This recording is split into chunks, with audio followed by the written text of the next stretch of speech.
Nice jump, Alistair. Sir Jonathan just resubbed for 1 month.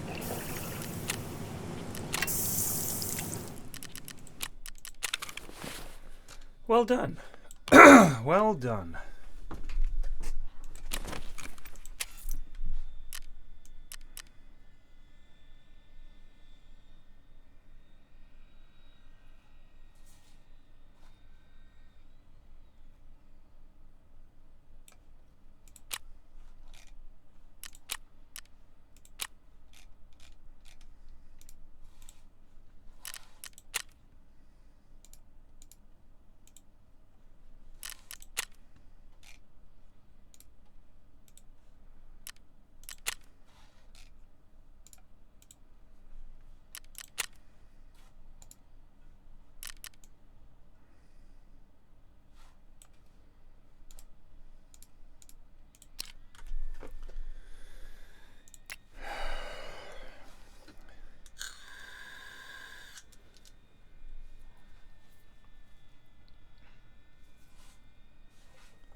I think I'm going to get a weapon box.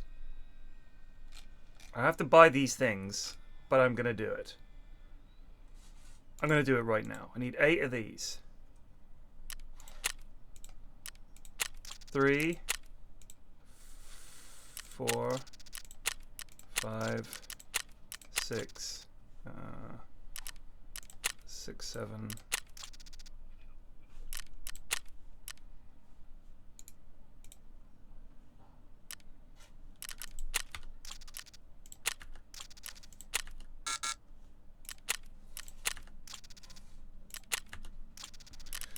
Eight.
Groovy. Right. Put all my schnazziest guns in here, I guess. Let's put this M1A in here. The TX.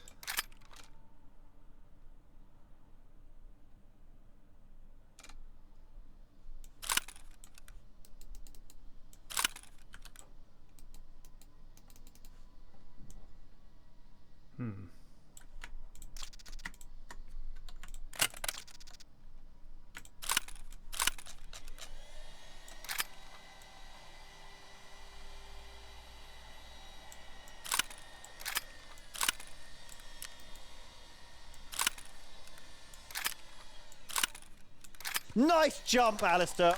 Dom_B5 just resubbed for 39 months. Excellent decision.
Must be close to the thick case. How do I get it?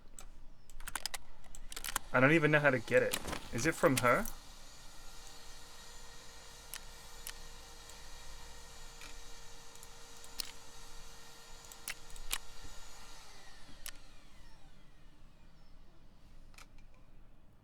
So I need level 34, I think, to see it.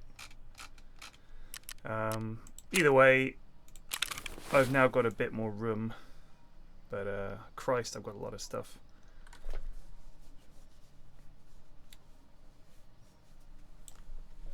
Ah, Prepor, what have you got for me, brother? Whole bunch of crap. Excellent.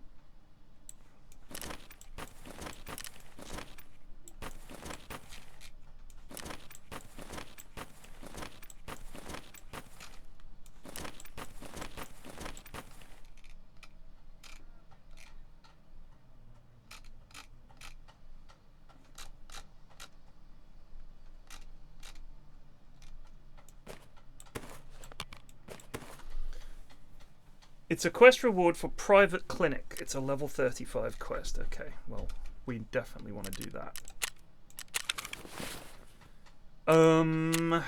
Oh, I completed easy job. Tasks.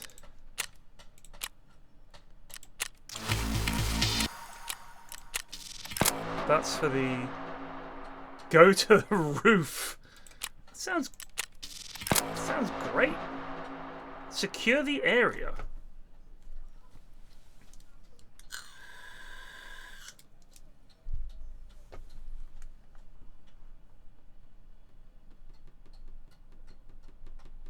Kill 20 scavs around the fucking helicopter? Are you serious?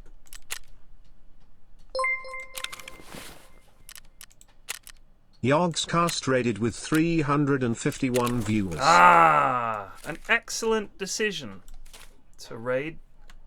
Well done. You made the right choice.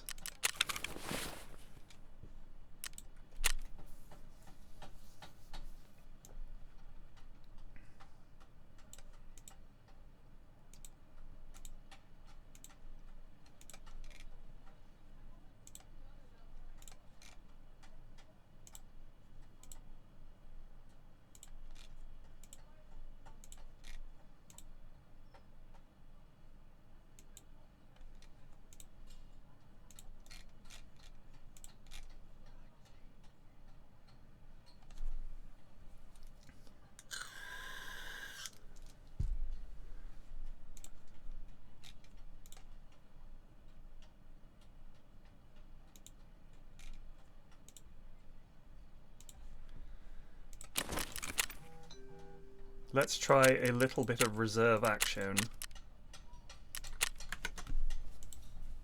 I want your love action. Who remembers that song?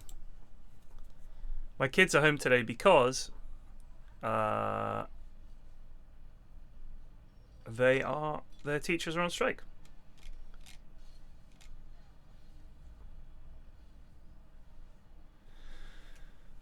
Nice jump, Alistair. Adfire6 just resubbed for 43 months. I'll watch some Tarkov while on strike. Why not? Do it. I am 100% on board with the teachers' strike. If you are not, I don't want to hear it. Quite frankly, I have no time for people who don't want to hear it. I'd say the main arguments against it are, well, I don't get to go on strike, which is a very selfish way to look at it. If they don't like it, do something else. If you worked in, say, a shop, you could go and get a job in another shop. But if you're a teacher, your pay is not, your school doesn't say, well done, Stevens, have a 15% pay rise. It's not up to them, is it? What's the strike for? So, the teachers are on strike and the university is on strike as well, over mainly pay, but for the university as well, they're striking about the pension and the way that pension was mistreated by the governing body for universities and university lecturers. If you look at teachers' pay, I believe out of all public sector workers, it's super fucking low. it's weird because I remember if everybody cast their minds back, if you cast your minds back to COVID and the lockdown and all that shit, do you remember everybody having to deal with homeschooling and loads of people saying, oh my god, I'm so glad that there are teachers out there because I'm struggling with this, I don't know how they do it, blah blah blah. Same with the nurses, all of them. How quickly we forget. As soon as they say, hey, can we have a pay rise? No, well, we're going to go on strike. How dare they? Because there seems to be an attitude that you should just suck it up. You chose that profession, mate, so get fucked. I can't go on strike. It's dog shit opinion. If you're in an industry that can't go on strike, you could try unionising. Or, how about this? You've got a private sector job. So you have the freedom, if you're not happy with your work conditions, the way you're paid, Alistair. to find another job. Truffles_ just resubbed for 30 You months. don't have that option when you're a teacher. And we need teachers. And we need nurses. And we need all these public sector workers. That's why we have them. Just fucking suck it up. It's dog shit.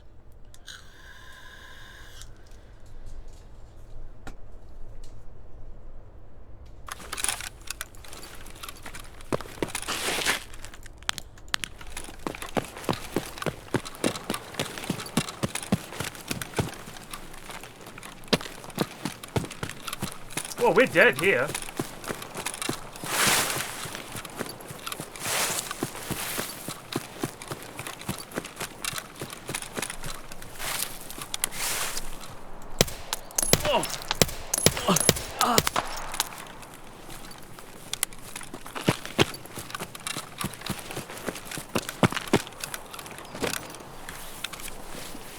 Oh, he had no ammo.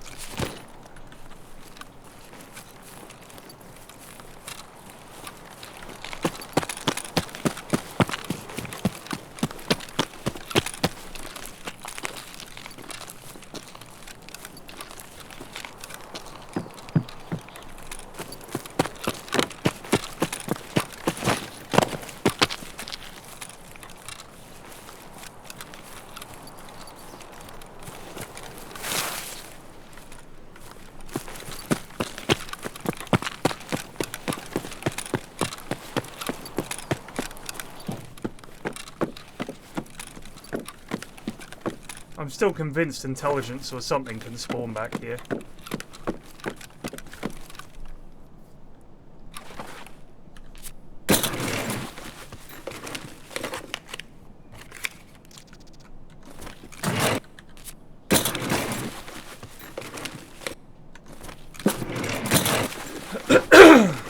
I love the way he was called WR Ammo, but didn't have any ammo.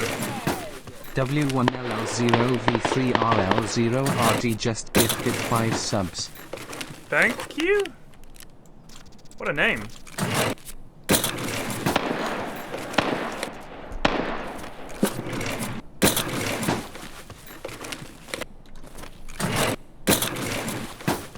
Oh, it's Will Overlord. Okay, that makes more sense.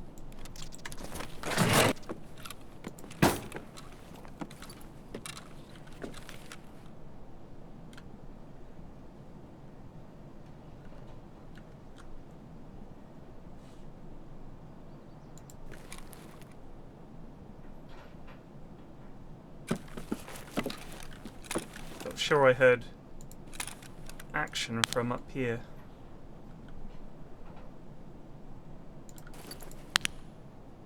We'll wait.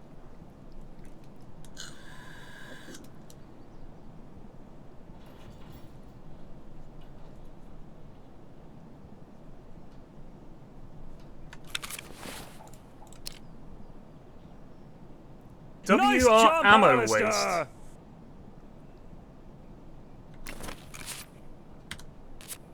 Thank you.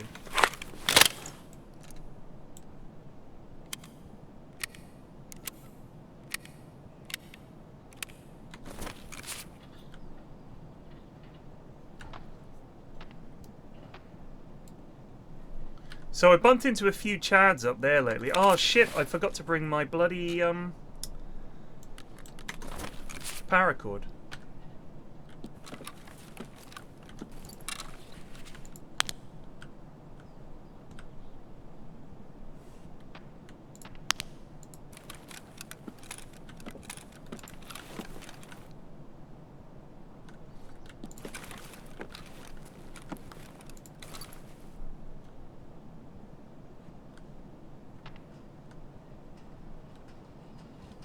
really need the loot.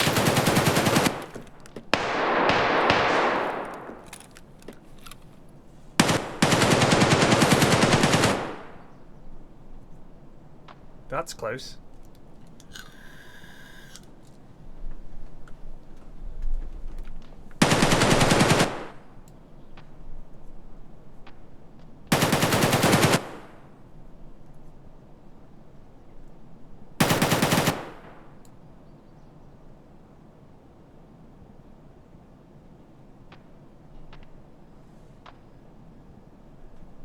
Something funky is happening here. Someone's shooting from up there. And there's a big old fight going on over here too.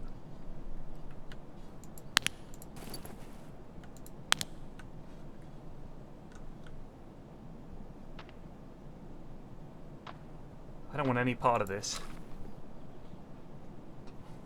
The D&D got cancelled, but they were like, it has to be Tuesday!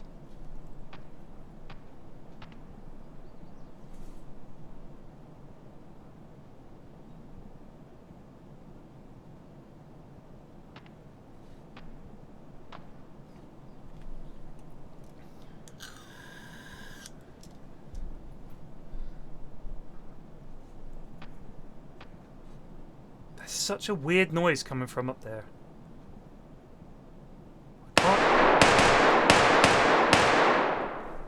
Can't tell if it's silent shots or what. I will be gooning it up. I think Bob is around as well. I have lots of quests to do.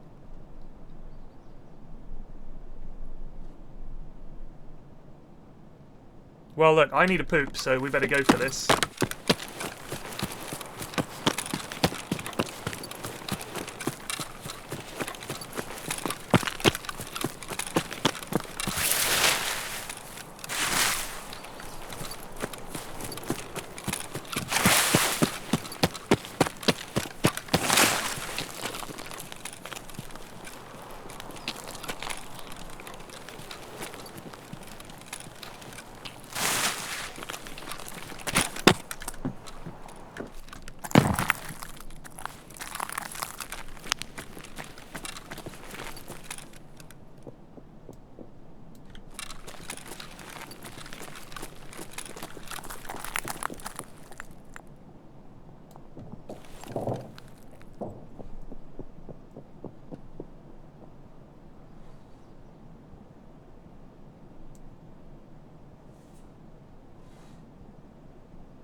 Were there two of them?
Чё, патроны кончились?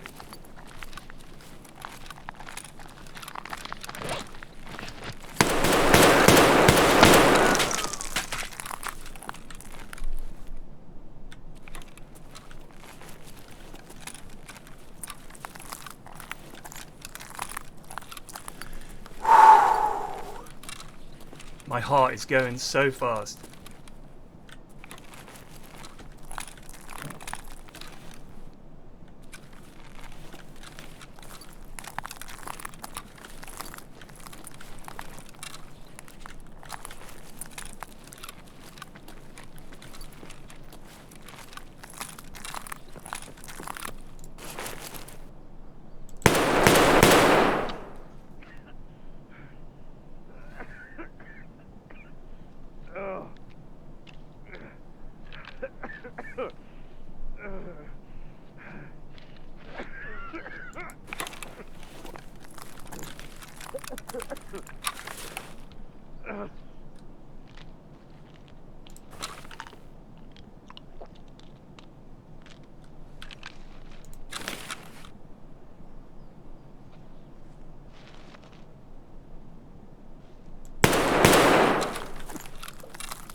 Nice jump, Alistair. Rydog just resubbed for 12 months. Good work, PFlax. Thank you.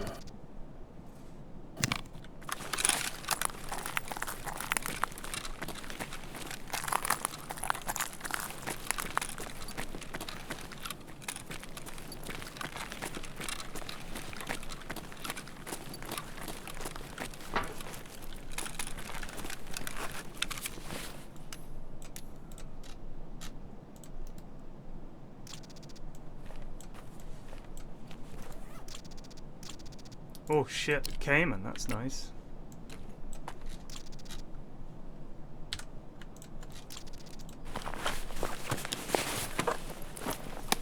Oh shit, he had impact nades.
I wish I'd brought my bloody...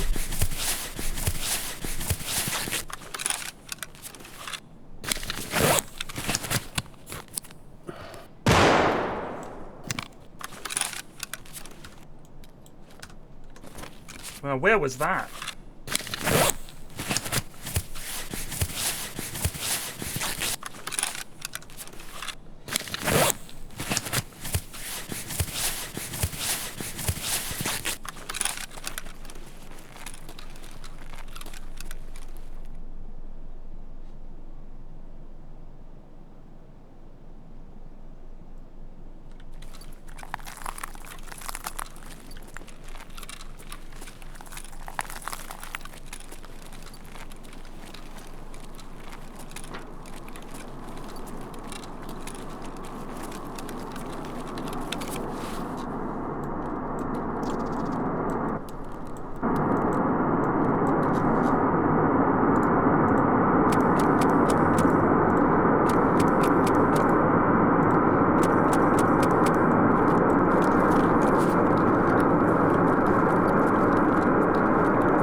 Nice.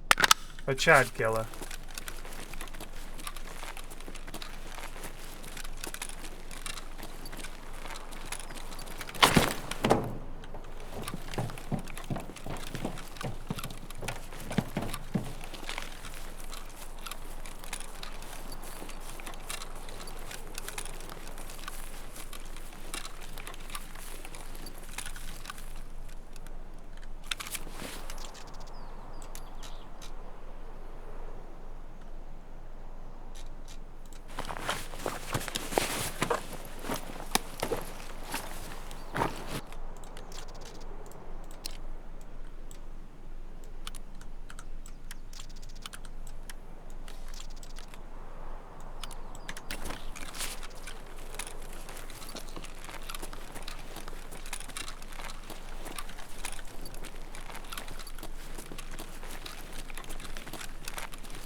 I think I've killed 4 players.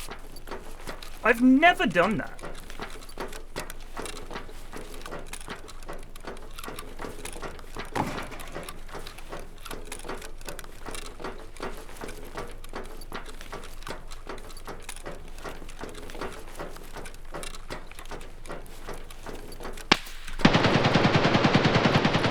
Fucking video game, man.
Oh, you can't open the door.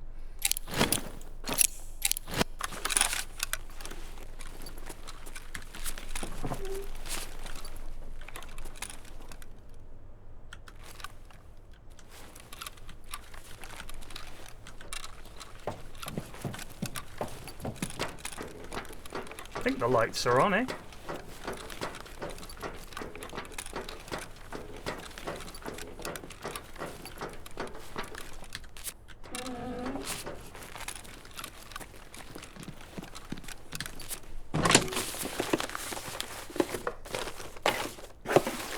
Nice.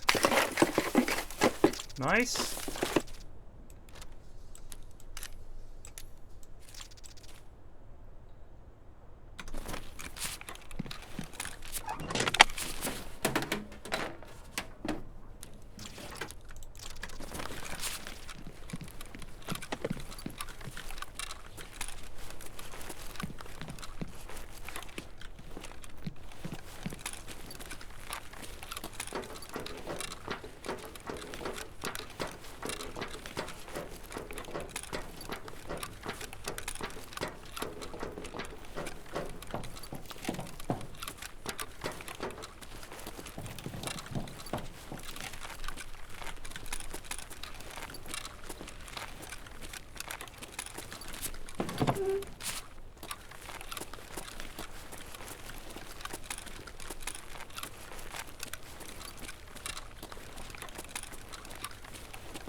Wow. Nice jump, Alistair. Furious just resubbed for 18 months. Thank you.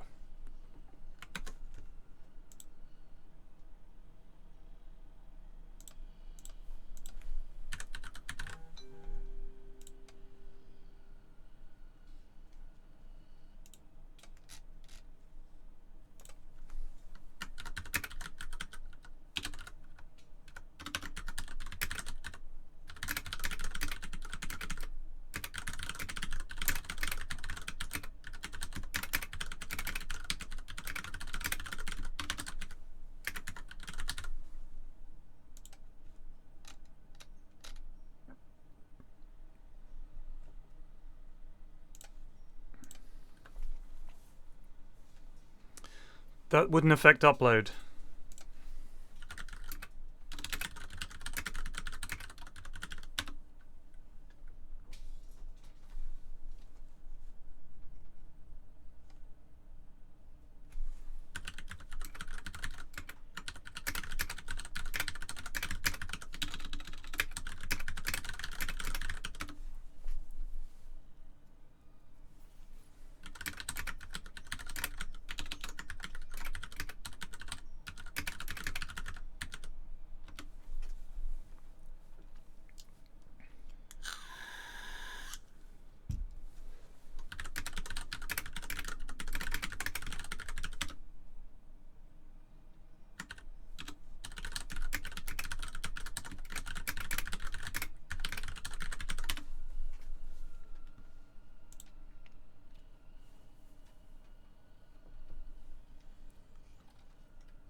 Gen 4 Assault is a nice get.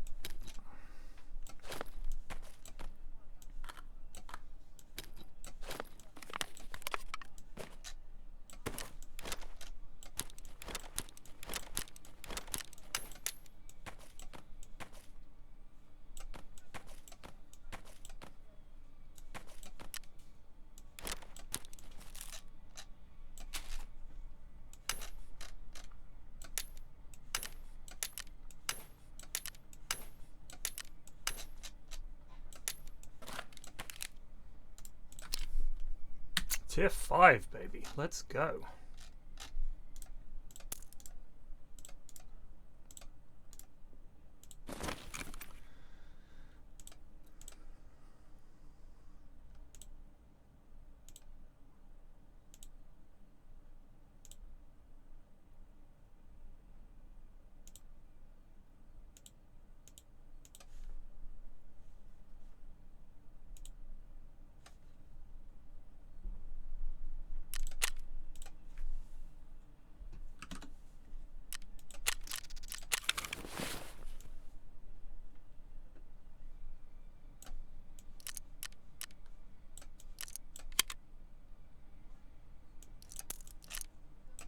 Nice jump, Alistair.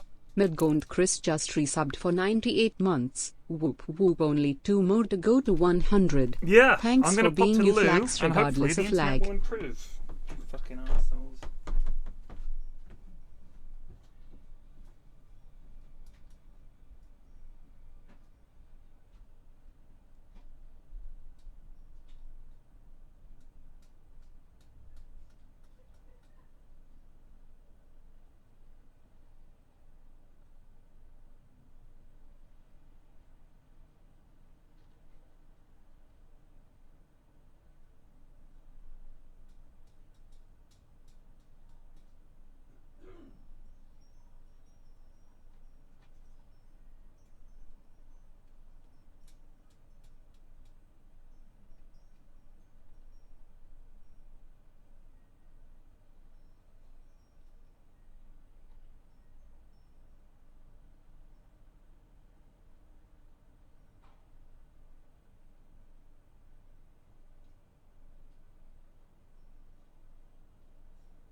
It's 3:38.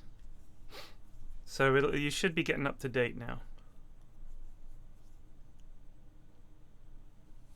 So, I know that in America they treat their farm animals quite differently. It's a lot more industrialized. I assume there are small dairy farms and all the rest of it. Nice jump, Alistair. Wolf 1987 just resubbed for 26 months. Thank you. I mean, if you're opposed to mistreatment of animals, as in keeping them in tiny pens like battery farms for chickens, the equivalent for cows, I'm with you. I'm with you on that. I'm not for those things either. But I don't think you need to stop eating butter just because some cows are treated that way. You can buy it from somewhere where they don't treat the animals that way. I know some people who farm and they look after their animals, and I mean, it's still a fairly practical thing, you know. They raise the animals and they're certainly slaughtered for meat. And I guess if you're a vegetarian, not eating meat is fine, but I've never understood the whole not using any animal products. Just seems a bit... You're writing off all farming. Basically saying they're all evil. I think that's wrong. I can't abide with that. I really can't. This is a day on a small dairy farm. Let's watch this together. Oh, that's a nice sound. Good morning, everybody, and welcome to Trinity Dairy! If you're a brand new viewer, please hit that subscribe button. It's totally free, and it really helps us out. Zip it up and get to the farming.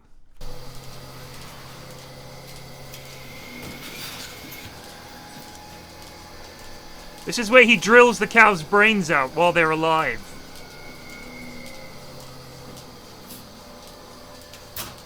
He's torturing the cows. We start the day off by cutting this cow's legs off. Then I make sure to burn them all with a cigarette. I hate them.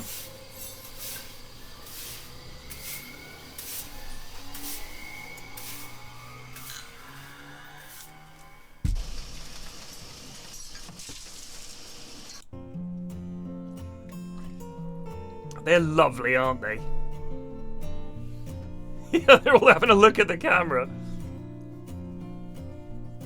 God, it's cold.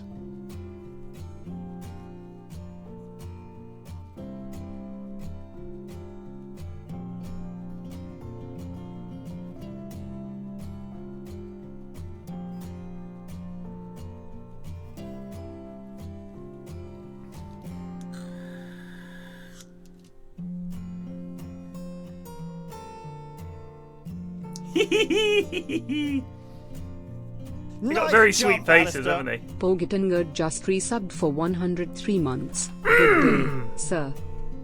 103.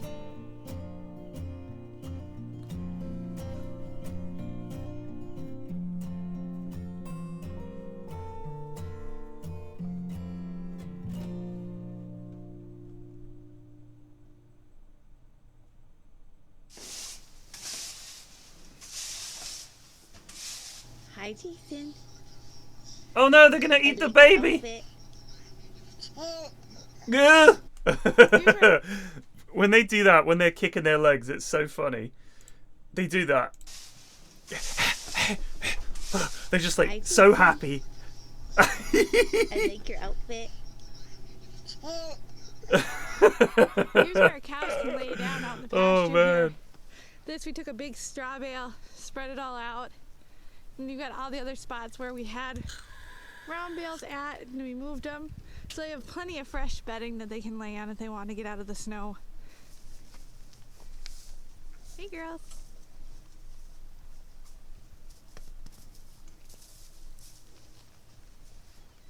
Hey, Jewel. Hey, Ella. Now, Ella... Nice jump, Alistair. Mike _ Robiologist just resubbed for 27 months. Thank you, Mr. Robiologist. Appreciate it. She is. Oh, she's way back there. Hey, Ella. Hey. That feels good.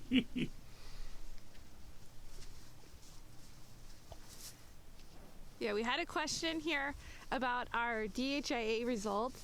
They wanted kind of more specific details on what we look at for our results and how we make our decisions with our herd. I'm assuming that's what he was asking, because we kind of explained what we do with them a little bit, but I can kind of go over it here with the results we've got now. Well, they're definitely not big puppies. How to act around cows in a field.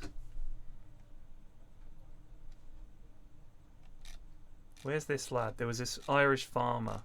It was a really funny vid.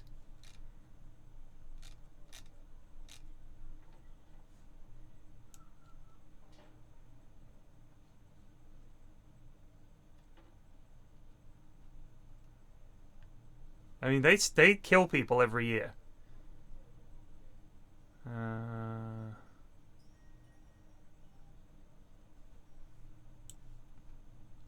3 helpful tips for walking through a cow So field. if you're on a walk and you come across a field of cattle, what should you do? Now this... Alright, number 1, don't get between them and their calves. Very important. Number 2, if you're with a dog, keep it on a tight lead. Number 3, if they start coming towards you, they're probably going for the dog. Let your dog off the lead and do not attempt to save your dog. The dog's away. The dog can either outrun them or they'll kill your dog, but you'll escape. That's what I read. This applies whether you've got a dog or you haven't got a dog. It's all the same principles. So the first thing to do is, as you approach the field, just assess the situation. See what livestock are in the field and see where you've got to go in relation to where they are. So I can see there's cows over in the corner of that field. They're actually a long way from where I want to walk, so that's absolutely fine, but we'll go closer to them as well. On the gate, the farmer has put a warning sign that says bull in field, so that's quite handy. There's not always these signs, but some fields will have them, and it just warns you that there are livestock. Okay, so I'm going to go through the gate and we'll enter the field. So I read an interesting article. This is to respond to Prawn's comment that most cows, sheep and pigs will go extinct when lab-based meat is as cost-effective. So that's often used as a counter to vegetarianism, which is, well, look, if people didn't eat meat, these animals would have no one look after them, and they would be, you certainly wouldn't see huge roving bands of cows in Britain and pigs and sheep and all the rest of it. They would be gone.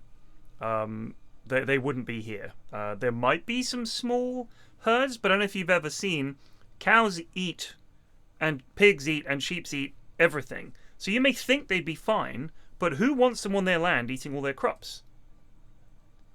You don't. Pigs, if you've ever seen a pig farm, they eat the ground down to like nothing.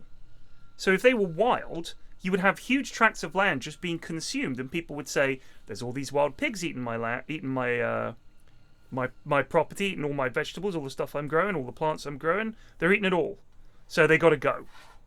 So you would be culling them, and you would almost certainly be killing them. Also, I don't think that they would work very well with the road system that we have now. You see plenty of deer jumping across roads and causing accidents and all the rest of it. Now imagine if you had a herd of cows that parked themselves on the M25. So these things going rogue, I think is a big problem.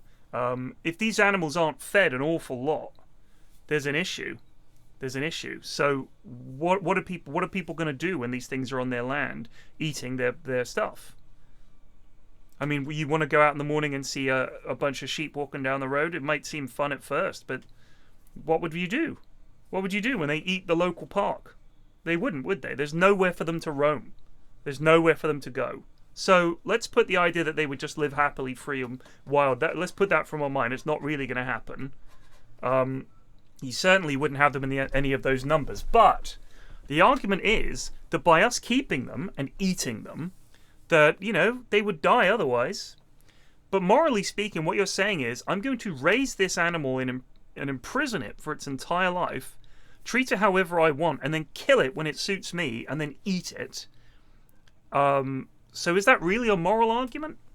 Because a life lived in bondage, essentially, which is the animals are just used as product, and often treated very poorly, is that better than just letting them live free? Like, is it better to have millions and millions of animals living just as property for people and as product, more importantly, and being eaten and being given injections and fed whatever you want to feed them, all the rest of it?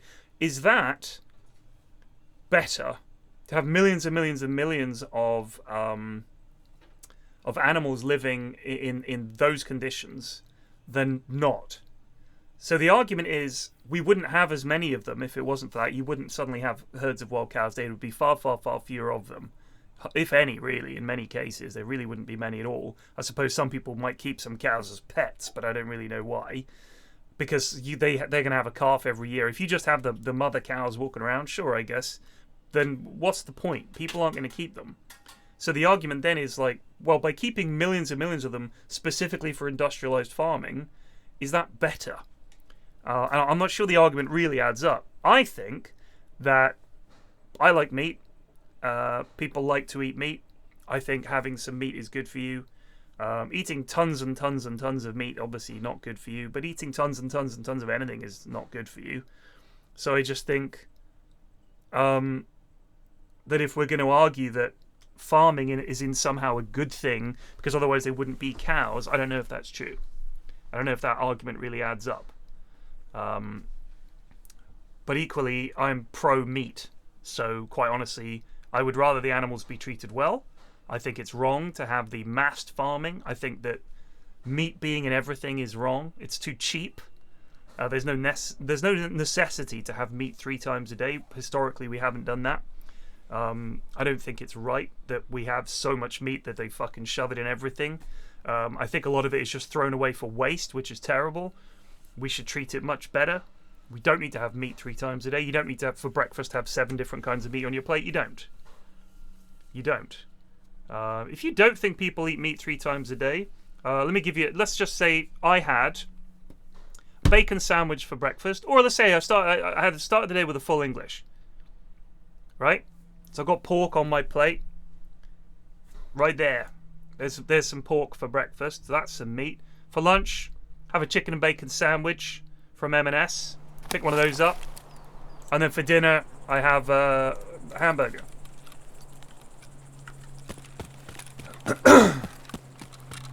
And you could easily do that and not feel like, whew, wow, I'm going crazy here. I have meat 3 times a day. You could easily do that. I guarantee you people do that kind of thing all the time. We stuff meat in everything. Fridge raiders. Like I talked about this on the podcast. Gotta have some meat every day. I'm peckish. Better eat some meat. Do you know what I mean? That isn't unusual for people to have that kind of diet. So you can have meat 3 times a day as a meal, and then you could also have a snack that's meat. So yeah, I think we do eat a lot of meat. But you don't have to eat that much meat. Historically, we haven't eaten that much meat, like throughout human history. But it's seen as like we're succeeding if we eat meat, right? It's seen as a successful thing to eat meat. A society that can provide loads of meat for its people is doing great.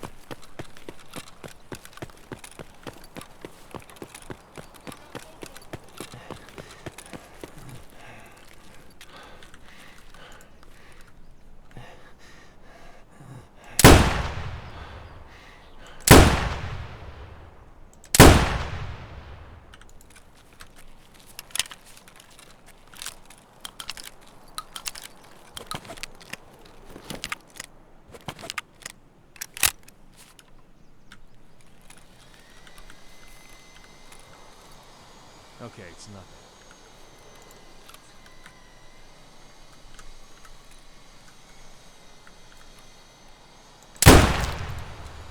Scab ahead! Friendly down! Hey! What are you doing?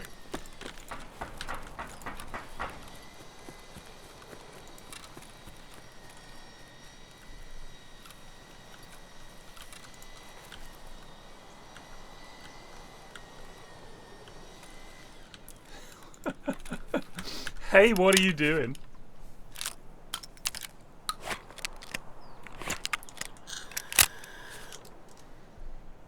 These are indeed rogues.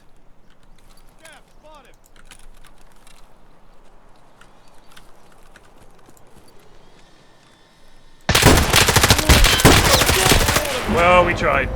We got one. We got one. Once they push out like that, it's very hard. Hey, what are you doing? Bro, what the hell?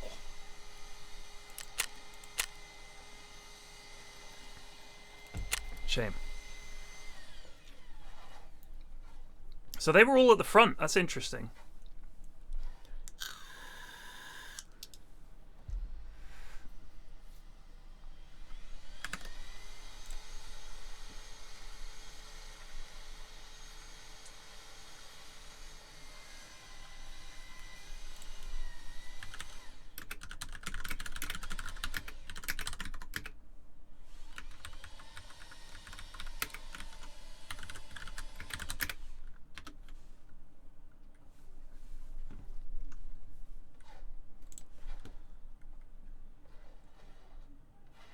Is it to kill scavs or rouges around there? I have to kill rouges around there, yeah. Kill a whole bunch of rouges.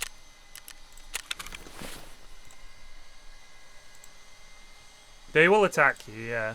They will attack you. Oh, anyway, back to our what to do on a dairy farm.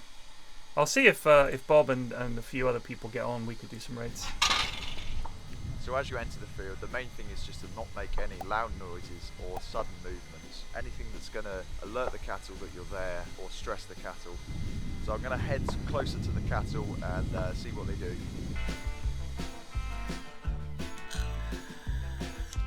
So I'm still quite a long way off, but I can see that the cattle have put their heads up and they've noticed I'm here. They've got quite good eyesight, so they can see I'm here from a way off. Oh shit, they're coming.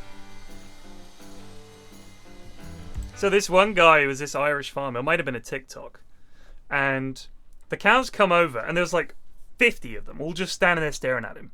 And he said, so let me show you something. He said, bear in mind the main thing is they're very bored. They've been standing around all day looking at other cows and grass. And so when you come in, it's a fascinating curiosity.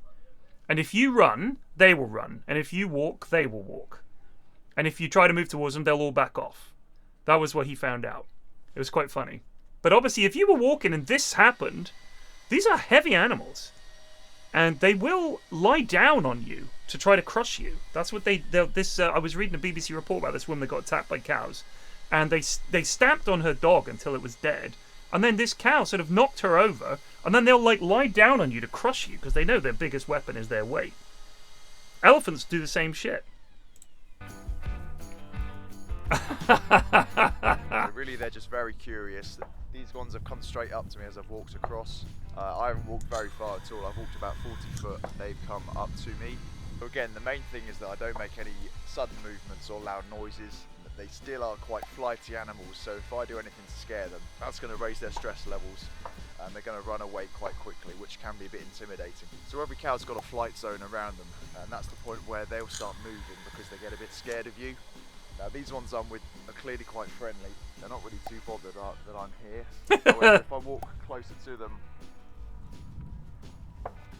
they will move away, so they're still scared of me no matter how friendly they are. Now because they are so curious and friendly, they're very likely to follow you as you walk away, especially if you've got a dog. So don't be tempted to run away and be scared. Okay, so I'll keep walking and see what they do. So it looks like they're not going to follow me. They've come over and checked me out and I'm not a threat or anything, so they're going to stay where they are as I walk away. So these cattle are all quite friendly, but how do you tell if there's a dangerous animal? The number one sign is that their head is going to go up in the air and their tail might as well. That's a sign that they've spotted you and they're a bit stressed that you're about. Their flight zone is a lot bigger than a calmer animal. So what do you do if you've got a dog? Well, it's pretty much all the same principles. The cattle are going to be very interested in the dog. They rarely see them and they're another animal, so they're going to want to come up, sniff it, lick it, and have a play. So we've got a dog in the field here now. They're not really looking at the person in the field at all. All they're interested is on the dog. So you can see that this dog hasn't been around livestock very much. He's a bit scared of the cattle. However, the cattle are also scared of him, and whenever he moves, they back off. So if a cow is actually attacking you or the dog, i.e. they've come up and hit you with their head, or they're trying to barge into you, at that point it's best to try and get out the field. If you've got a dog, it might be best to let the dog go, especially if the animal is really chasing you. So head towards the nearest gate or fence. It's It's very rare that a cow will attack you. They are far more scared of a human than a human is scared of them. So now the dog's walking away, you can see the cattle are following the dog. They're not very interested in me, the dog's much more interested in them. So if the cows are following you, they're probably going to follow you all the way until you leave the field. So if you leave the field the way you entered, nice and quiet, nice and calm. At that point, mount the cow. The cattle are going to go back to whatever they were doing last. So these are just a group of young cattle, and they're really very unlikely to be dangerous at all. If you see cows and calves in a field, you've got to be much more careful. The main point there is to not come between the calf and the cow. Don't walk in between that gap, because the cow thinks you're a risk or you're trying to take her offspring. She's going to get a bit annoyed. Bulls are a bit more likely to be dangerous. You can spot a bull, it will be unconscious. This is just the lengths I go to make my YouTube content. No other creator on the platform is taking the risks I am.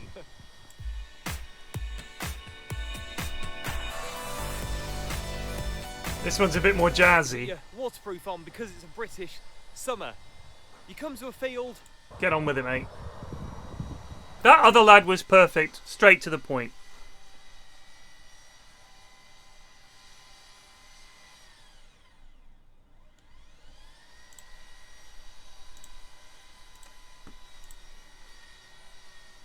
Straight to the point.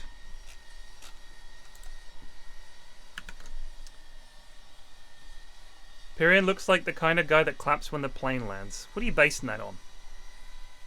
I've never done that in my life. I fucking hate people that do that. What are you basing that on? Because I'm old and white? Is that it? Yeah, what up? I'm one of those blokes that stands up the entire flight with his arse in your face, leaning over to talk to his mate. Oh yeah, mate, we're fucking... Get us another beer, darling, would you? What up? Drink. Is there any meat on this plane? Not bad.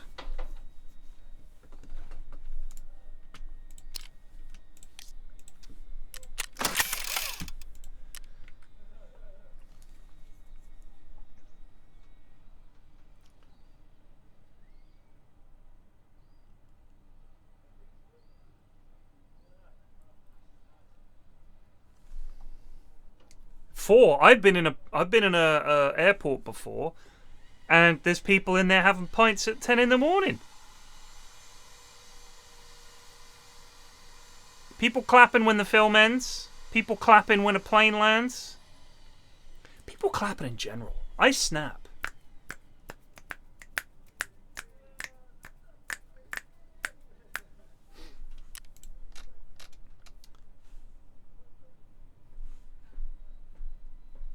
I want to take this stuff in solo. It's quite good stuff. But equally, when we did, we killed 4 lads.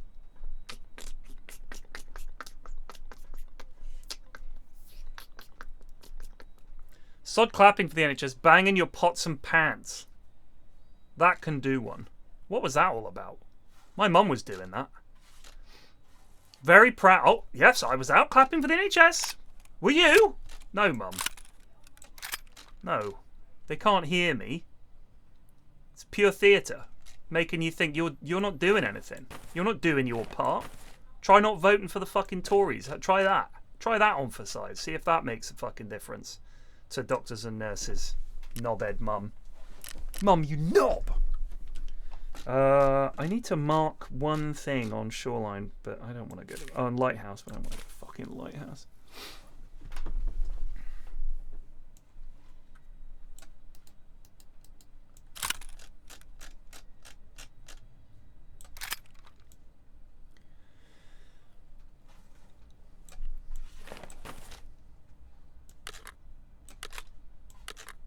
There.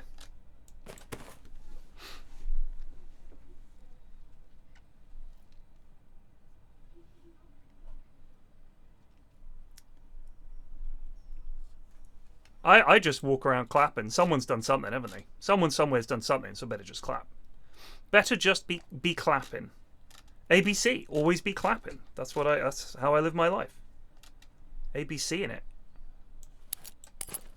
Why is it called an ergon? Look at this thing.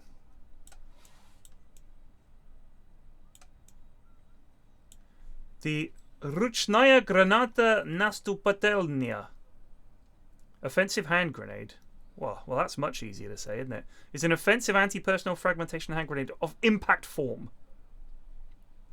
Explosion delay 3.5. Explosion on contact delay time 0.3. Fascinating. Really good nade? Yeah, really good nade. I think you're right. I'm going to dump off this stuff. And I'm going to do something I haven't done in a while.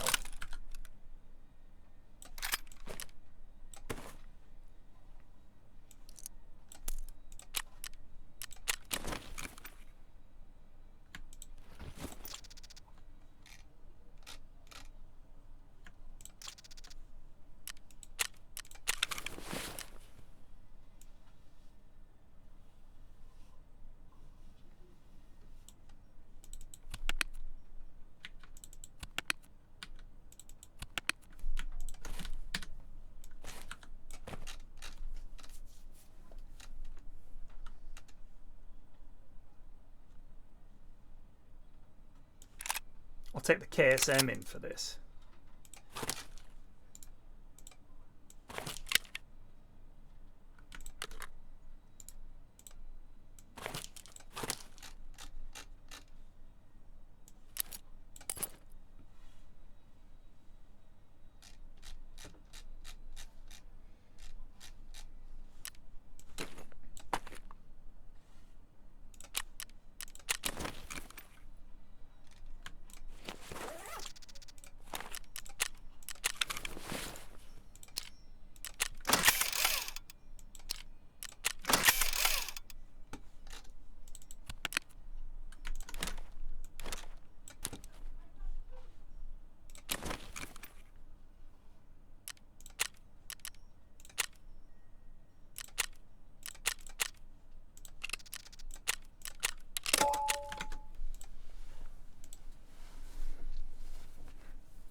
Do you know, the other day... Nice jump, Alistair. Thank you. Wolfar Ojar just resubbed for 1 month. Thank you. So, this is really silly, right? And, well, you might not think it's silly. I guess it's not silly. Anyway. No, I haven't labbed this swipe. I've got 4 lab ski cards. The way I've been living, I'd say the last 3 years in particular, since all the COVID stuff, is that I've been getting up, making a cup of tea, sitting down in front of my computer, staying here until about 3, 4 o'clock, having a little lie down because I generally stay up much later than I get up. I get up quite early because Mrs. F gets up quite early, and that tends to wake me up. So I normally only get about 6.5 hours sleep. Good. And then I think, fucking hell, I'm knackered. Have a wee lie down, and then I'm good to go until 1 a.m. again, or 1:30, 2 o'clock, whatever. And I'm generally spending my entire day sitting down. And I've noticed that I'm starting to get like aches and pains in my legs and in my back and stuff like that. So now that the girls are older and take care of themselves, I don't need to walk them to school. I doesn't get, an excuse to get out and stuff like that. So I've decided I'm gonna be taking a morning constitutional. Get up in the morning, have my cup of tea, get dressed, and I'm straight out the door. I'll walk about a mile and a half at a good pace, and then come and sit down. I feel much better for it. Even just been doing it this week. Just to actually get out and move around. Gets all your muscles, you feel a bit better. Less backache, less leg ache, whatever. Just good. Just good to be moving. Start the day moving. Because then I'm going to spend the rest of it sitting down.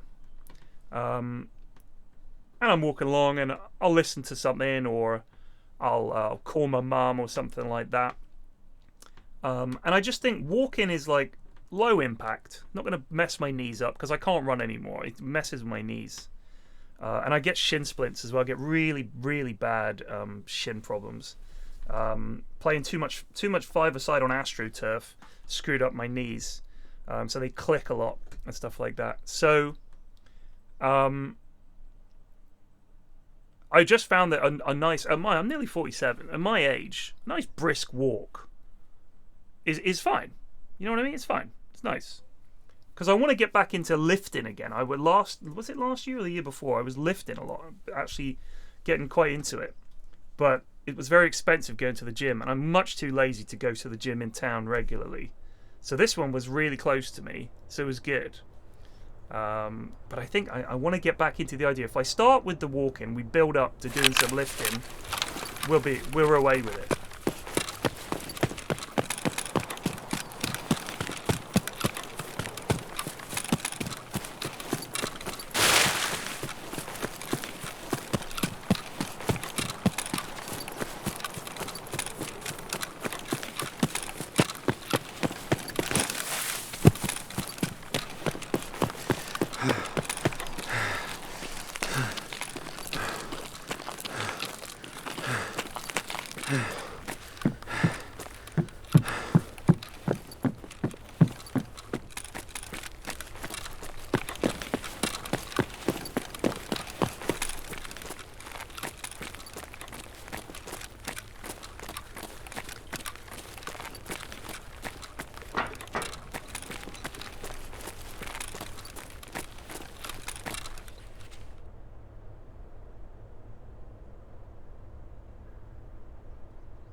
The lads do play Barotrauma.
So Straga, what I did, I got a personal trainer for like 12 weeks, and they were fantastic. It was like a rotation of them. So I'd go in at a fixed time, and I'd have a different trainer each time. Well, there were like 4 I'd have, and they were all really, really good.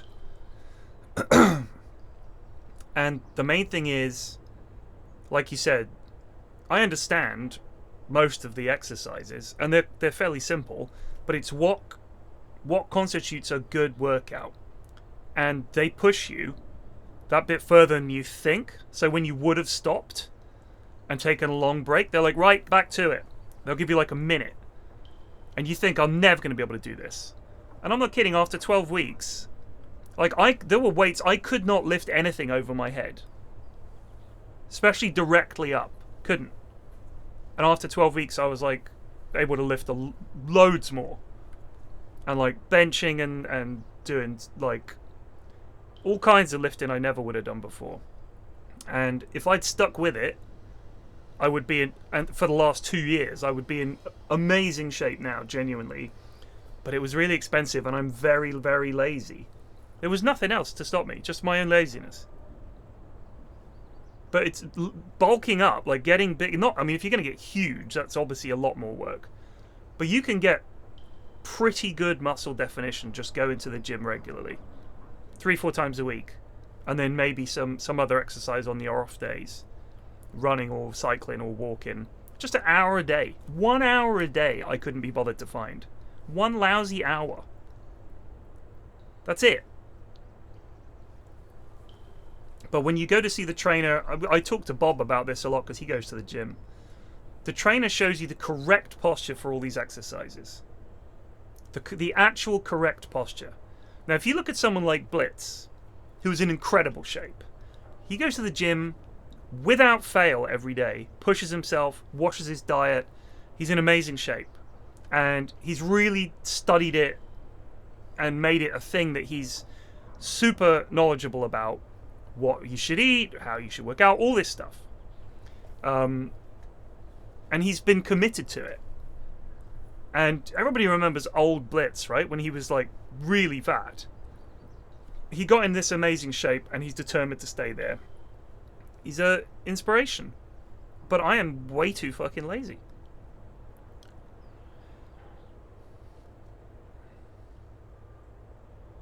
Right, so the issue is if you have to travel to the gym and all that kind of stuff.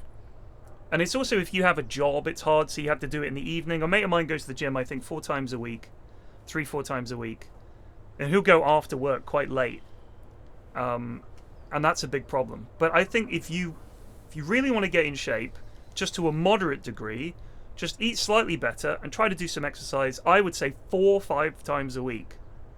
Just an hour. And it makes a huge difference. And it's amazing how quickly you put on muscle. Like even me going, I was going 3 times a week, and I went from having absolutely no muscles in my arms at all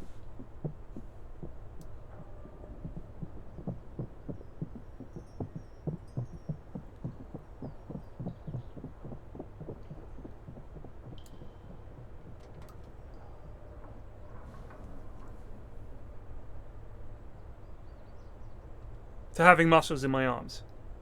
And not in an impressive way, but to someone who's never had any muscles in their arms, it's amazing how little, relatively, I had to do. And how quickly it happened.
It's gonna be content.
I am having to hold down the left mouse button.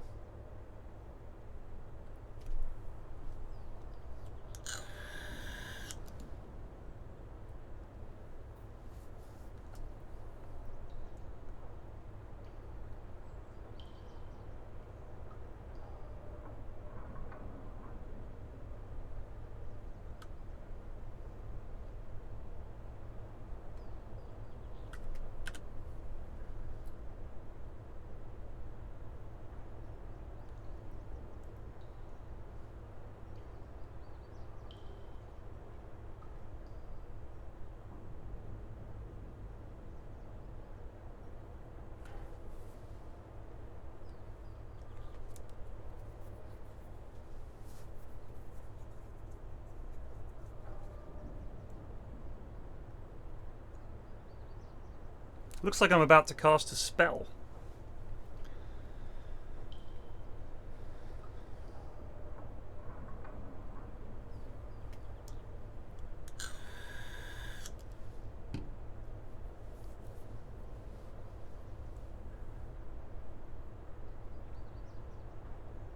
A spell to put us to sleep. You're right, Void Boydie, mate. This is the channel. This is what I did the entirety of the last wipe.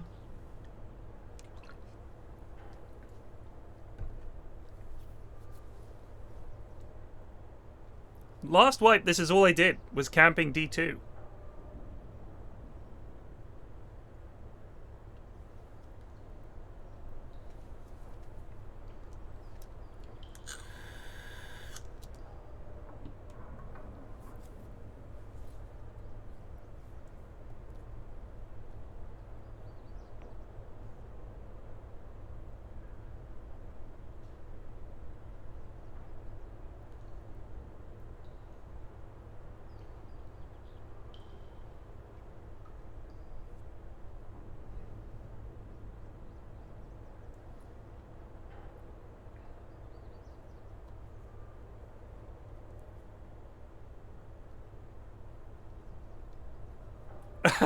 Muffle, maybe. I got backseated in game a couple of days ago.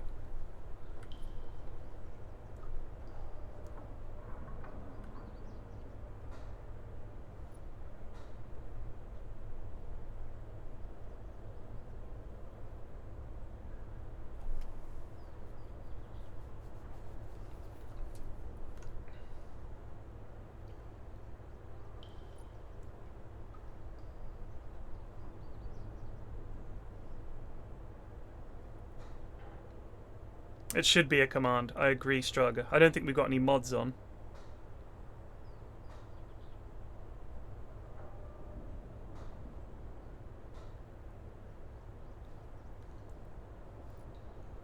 My favourite thing is I did hit a lad. Here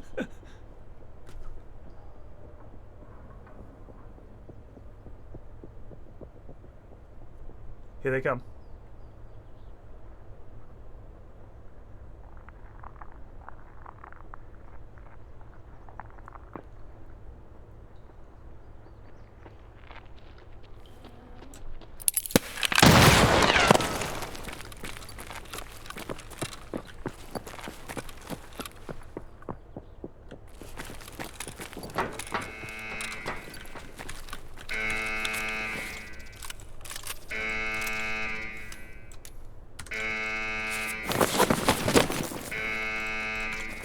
Lamau!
Yes! It worked. Let's see what he had in his pockets. Ruble TTV. Oh my god, please. Ruble Raider? Oh, nuts.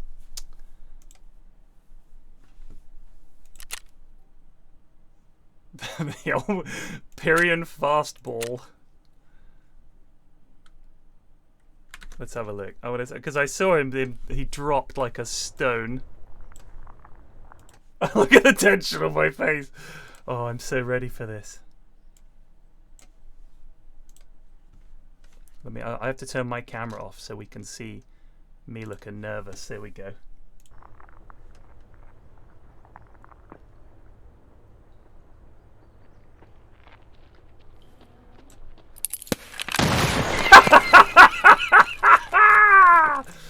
Glorious. Glorious.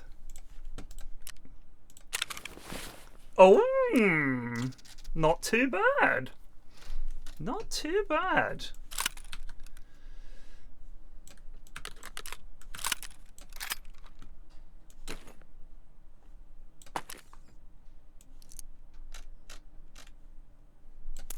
A cheap victory. I won't call it a hard-fought win, but a satisfying one.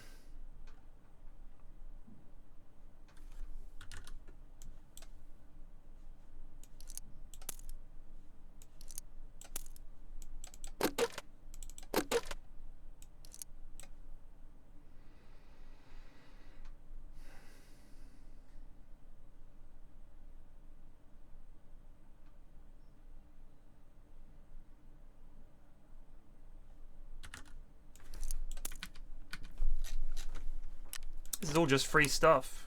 Can't complain.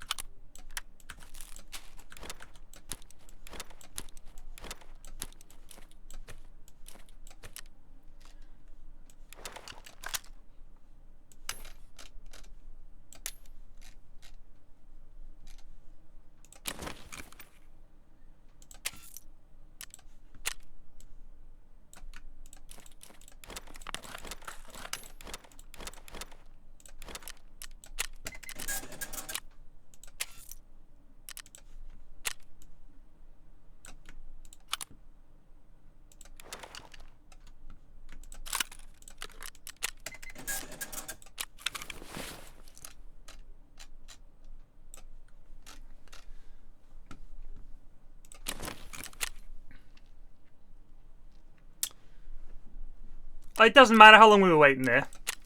Not relevant. Not relevant.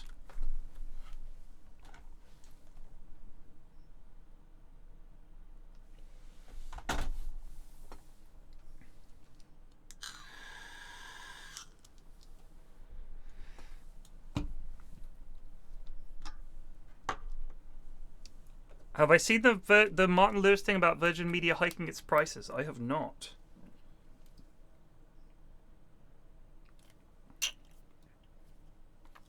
I didn't like the format for his TV show thing. Thing is, it has to be an impact nade. Has to be an impact nade.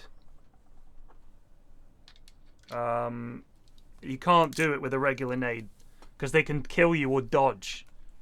Like the good players will open the door and run back in case you're nading, or when they hear the nade, they'll back up. Like his mate was not right behind him, right? His mate was at the top of the stairs, and he opened the door. I naded him, and his mate legged it.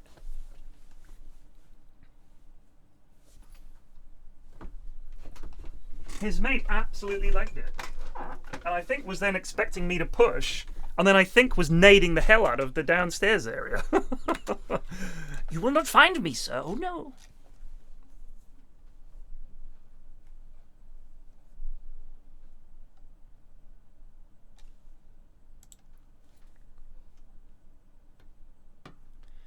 I think the word you're looking for is camaraderie.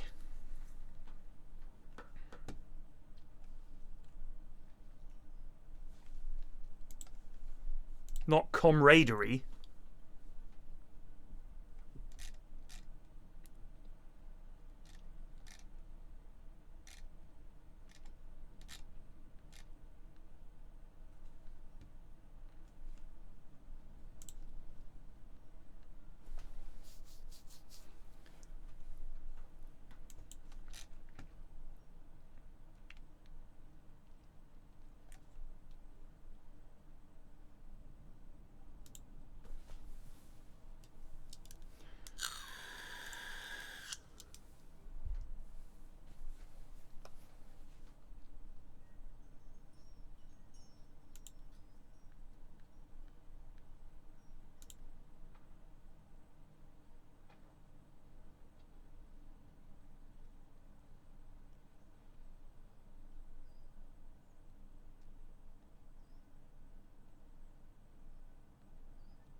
Nice jump, Alistair.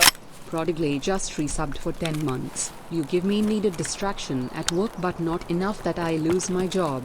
A perfect balance. Nice. Here's a quid. Thank you. Here's a quid.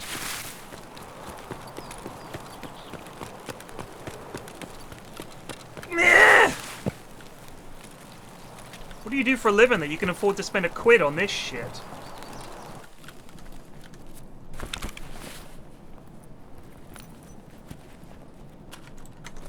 Nails.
I hear explosions.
sometimes wonder, you know, you don't see any bodies at dorms, you don't see any bodies at Crack House, you don't see any bodies at Fortress. Where the hell did no players bump into each other? Like at all?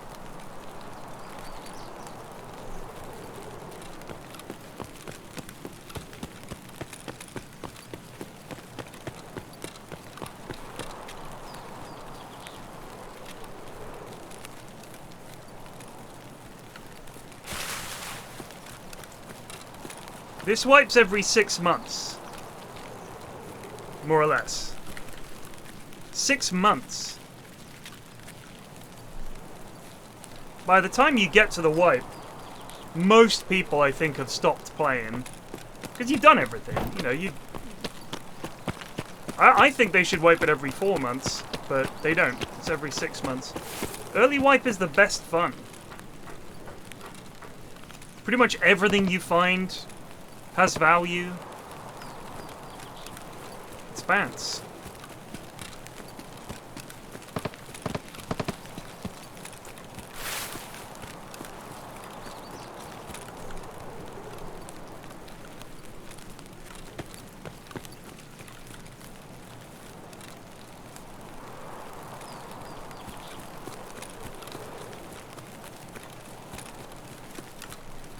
I just wonder if maybe for people that don't play as much, 4 months is not enough time.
Is that a player or a PM? Is that a scav? It has to be a scav, right? With the wellies on?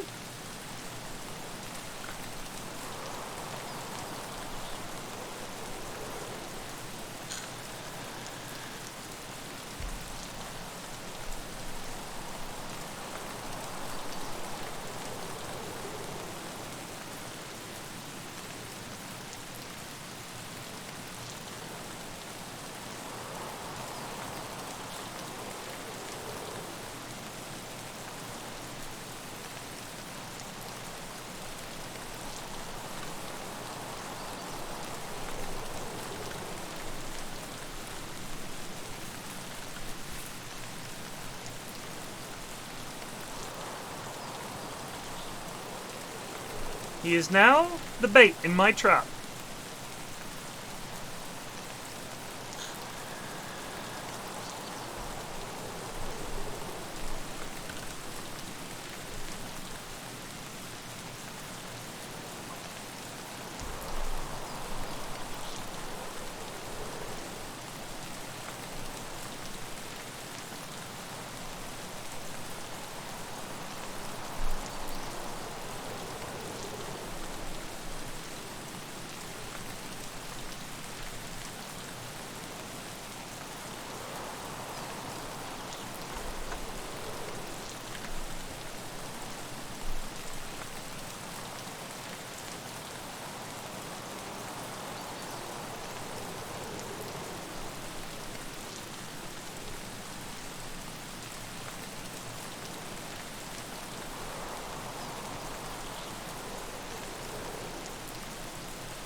Yeah, the lads that drop their backpacks to fight.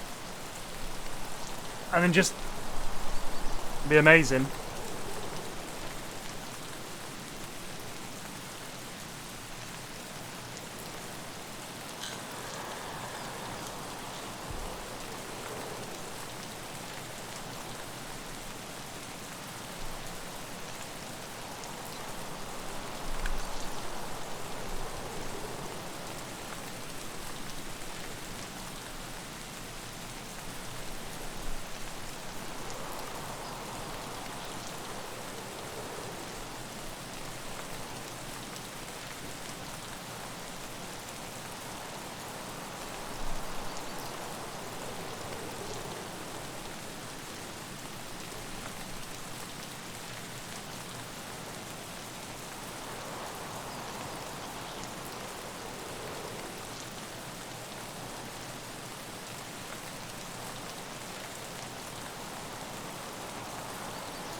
I suffer through these Taco Bell ads for you, Pyrope. Pyrope.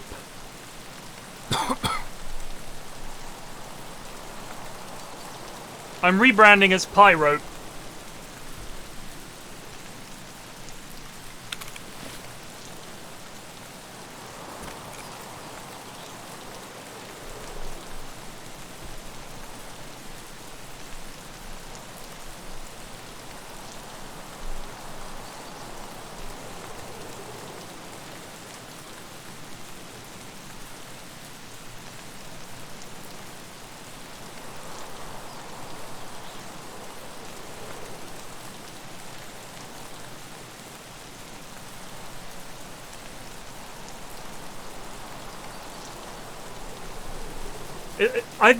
I've not seen these ads. Is it all Taco Bell ads?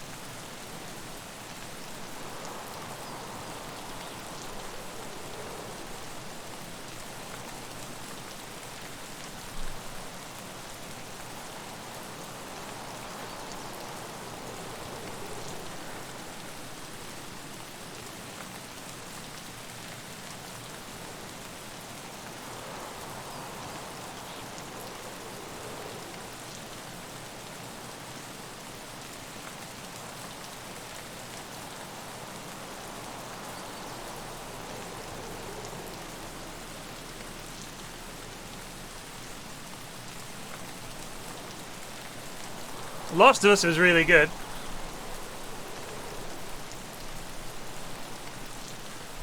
Maybe this is just... maybe there's no players left on the map. Maybe they've all left. Maybe none of them have crossroads. I just heard some shooting over that way and I thought people would be coming this way along the river.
Daniel the Wise popped up on the Goons chat.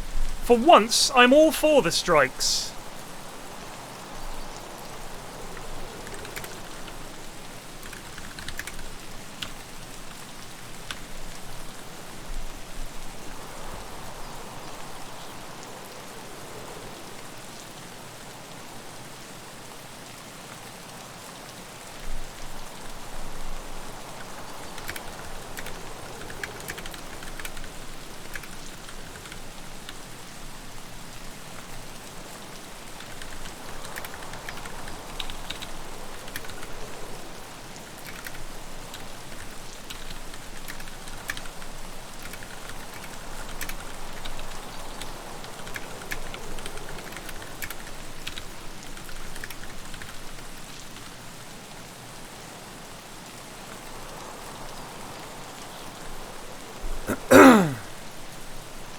Oh, he's just a Tory.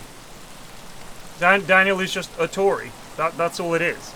Literally said unironically, I think Jacob Rees-Mogg is a good man. I like him. I'd like to have a drink with him. Unironically.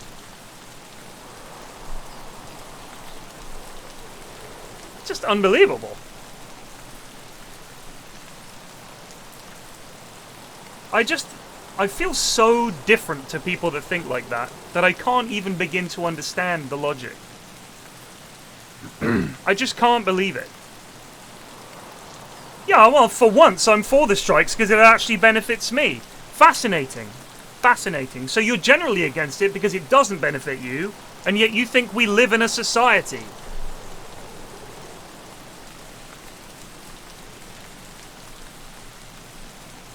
I don't get it.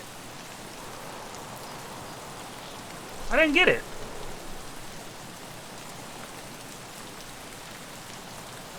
I'm also amazed at the number of Tories that are religious. The two do not go hand in hand. At all. I just cannot get my head around it.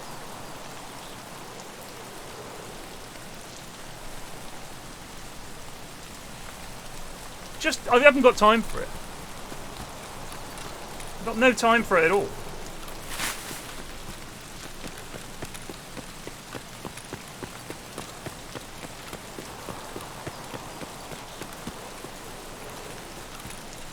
What a boring raid. We didn't see anybody.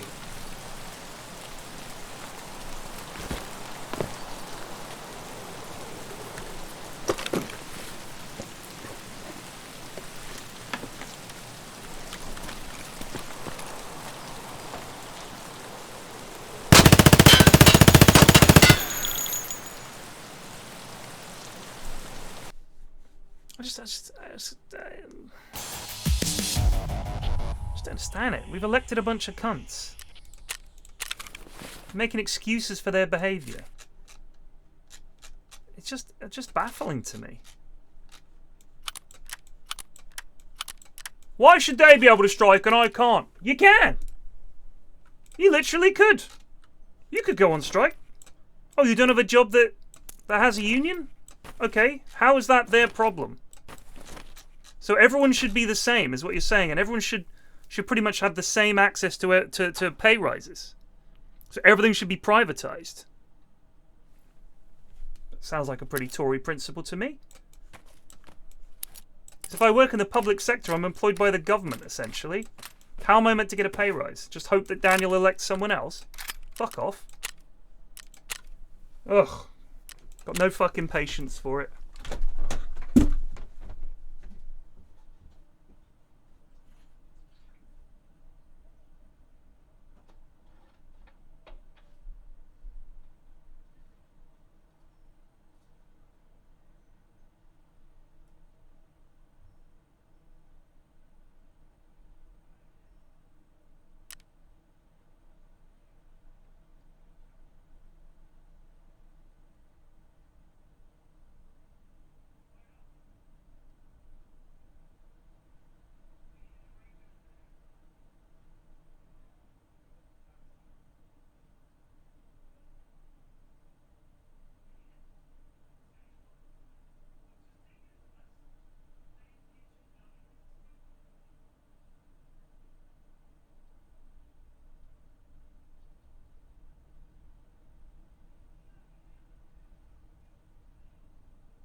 Yeah, my kids are both off school today.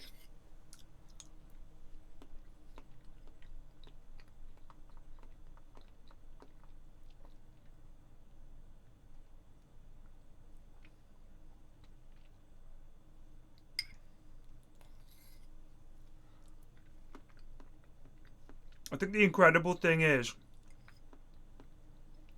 how quickly we're moving towards the Conservatives bringing in bills that make protesting illegal.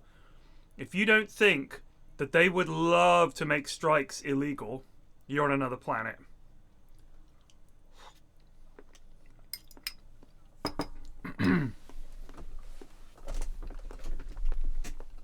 Suella Braverman's video saying that protesters are wasting police time. These are the Tories who, under Theresa May, who they saw fit to elect their leader and who became Prime Minister, when she was Home Secretary, she massively defunded the police. They lost a huge number of people, huge number of officers, senior officers, gone. Gone. Not coming back, gone. And now the police have no fucking people to cope with anything. You're lucky to get them.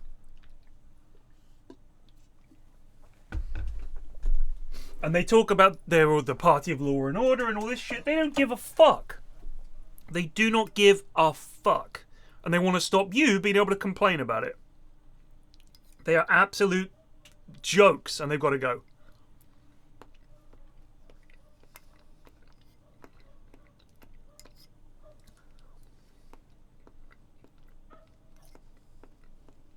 Smug, corrupt, hateful cunts.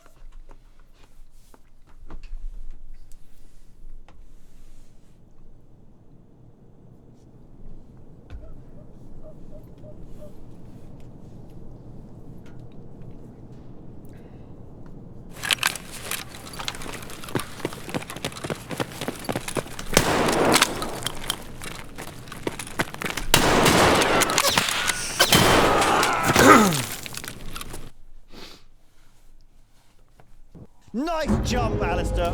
We've just resubbed for 27 months. 27, oh god.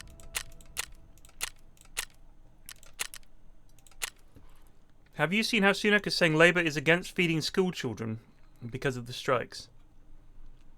I mean,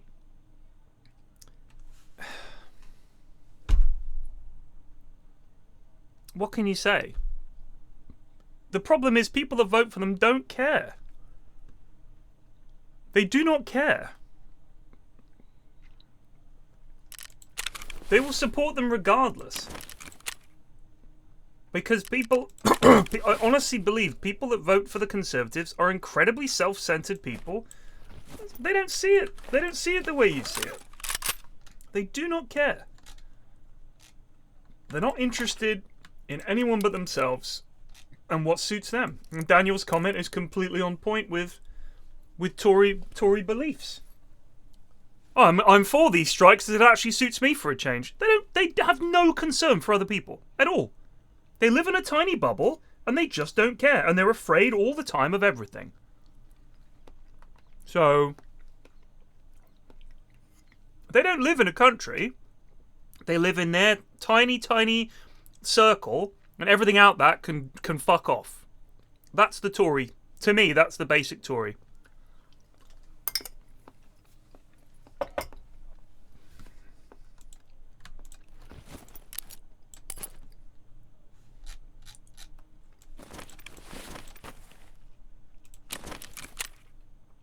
Fuck, where do I need to go?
Who's running up here? Me. Yes? I was talking to my mum, and she said if I Bear in mind I'm live on the internet, so anything that you say, you need to be careful what you're saying because everybody's going to hear it. Okay.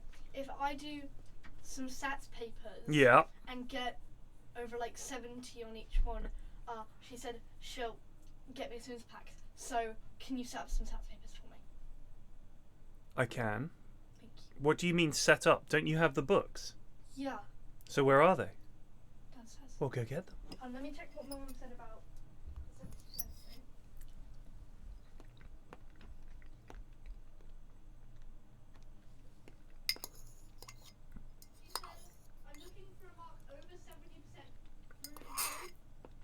What? Okay. My mum wrote the message. She wants you to go to 70%. On both English and maths. So get your English sats and your maths sats.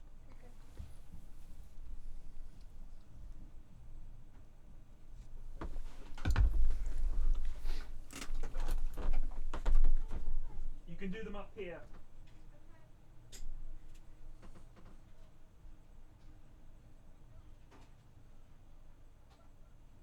Who's that? Who's that?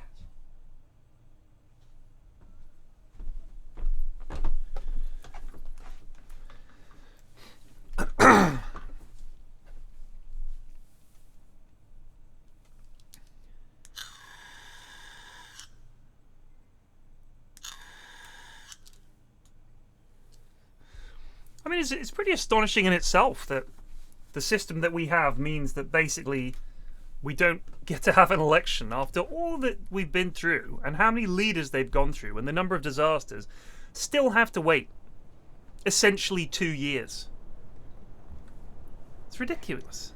Take them in there. I'll be with you in 1 second. Get a pencil.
Shit.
Граната тут!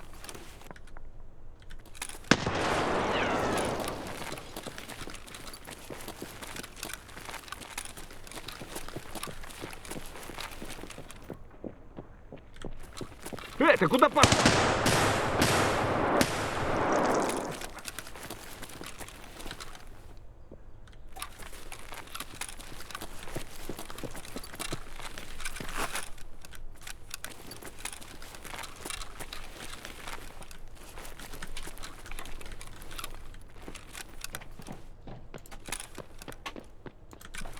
Сожрать бы, конечно, вообще не помешало бы это.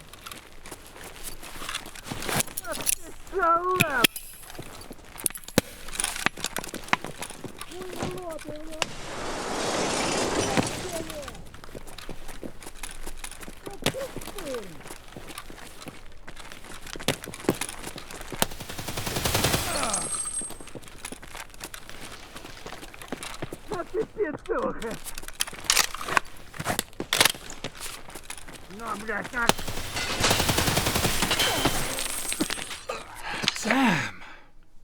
Alright, love, I can help you now. Oh, hold on, I'm getting a phone call. Hello? I'll give you a call tomorrow, okay? Tomorrow morning, when I get out from work. Alright, bye.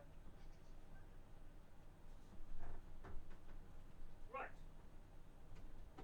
Definitely cut my ear somewhere because I went and checked it on the Let me room. have a look. It's right under the. Oh, it's all crusty, that's the problem. Yeah. Don't rub it, alright?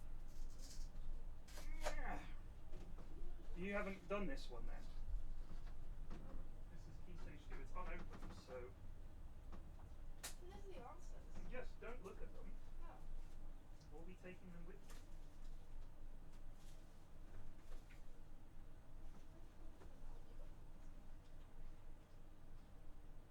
What do you want to do? Well, we'll have to. Grammar, punctuation and spelling? I have to do both. I've got to do maths. Yes, but I'm saying you've got to do a different set for each thing. It's your choice. I'll give you a few. You're not going to do all of these. Yeah. I wouldn't do it. Just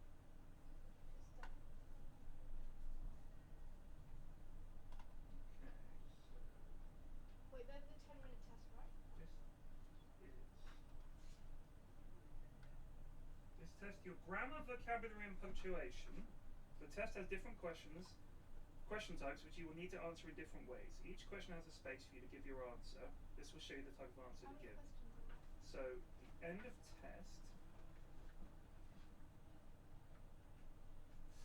And then when it comes to the maths, I think we use this. Yeah. So just do up to the end of this test. So up to question 23. You have 45 minutes. You've got plenty of time. So just take your time up to that. When you get to question 23, you can stop. Bring it to me and I'll mark it, okay? I'll pop a timer on just in case.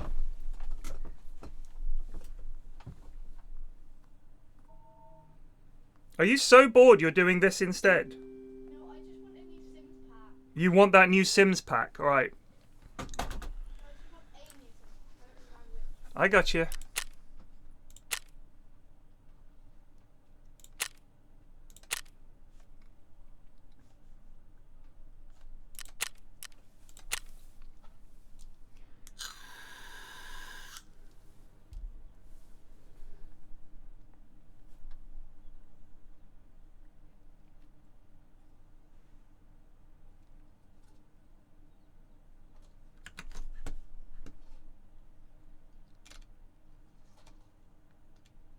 Oh, Virgin Media's gone bad again. Good stuff.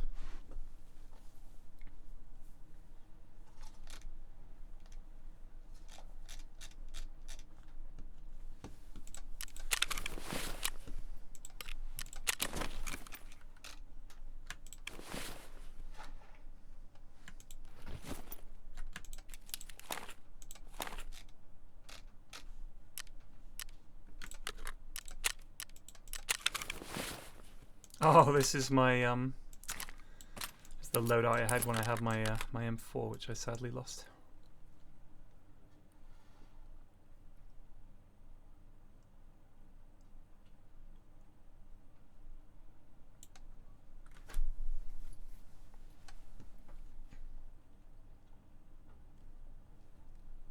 Lads, I realise I started this, but let's stop. Politics isn't really much fun, is it?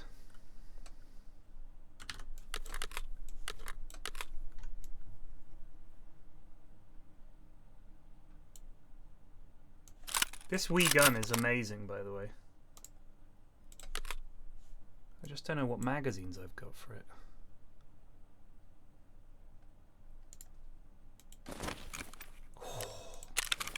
See, I don't want to run this alone. The MP7 is actually super pog. I'll take this beast in.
Damn, no front sight.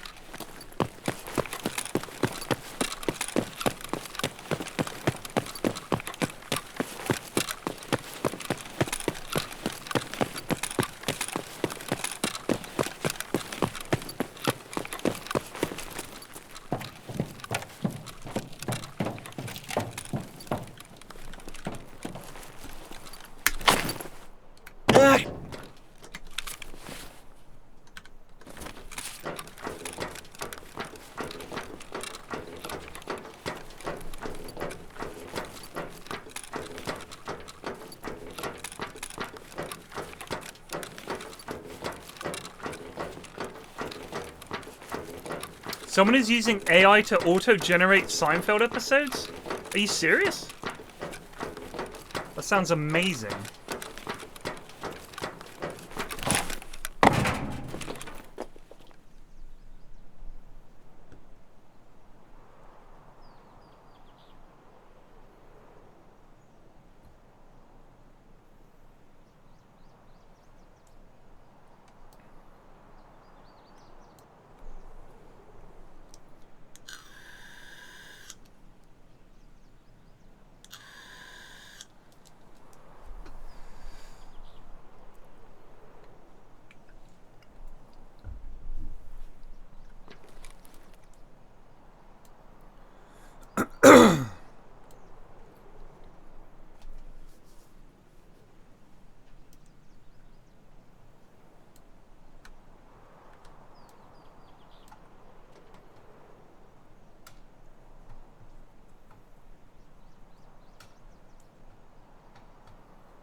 Oh no!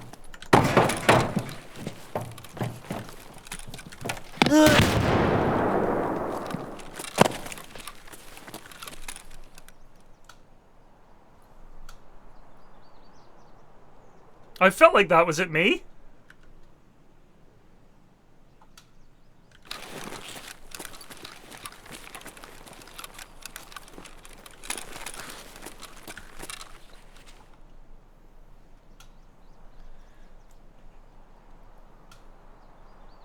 Well, I'm relying on the VOG 25.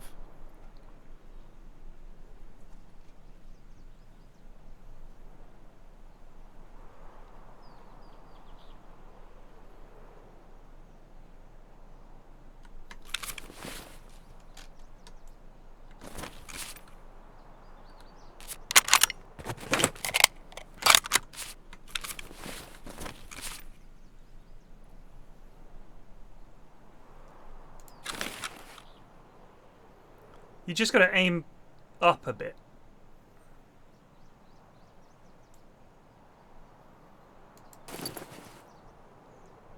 Oh my.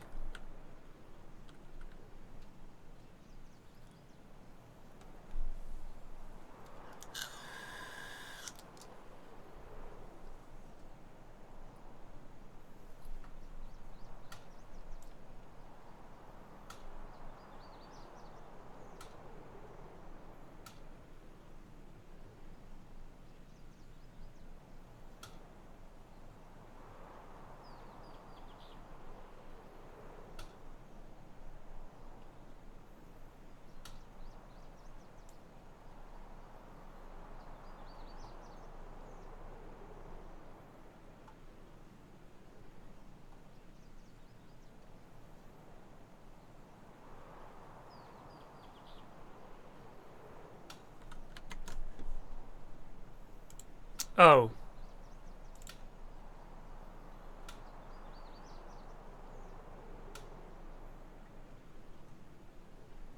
Alright, I'm following this channel. They auto-generate all kinds of things.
Where's that shot coming from?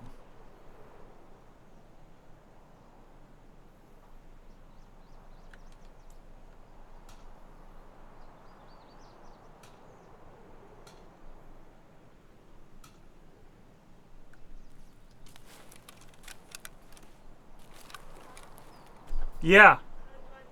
Oh, ages, love. Okay. I'll mark it in a sec.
Oh. It sort of has a little bit.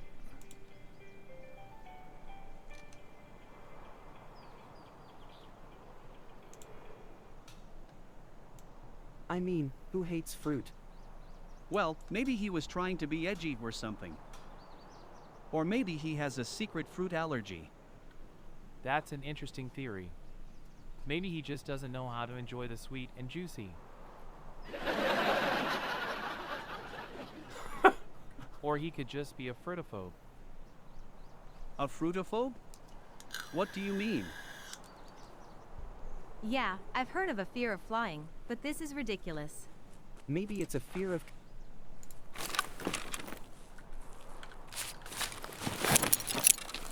I'm just a scav. Chill. Be chill. I'm just a scav waiting for PMCs.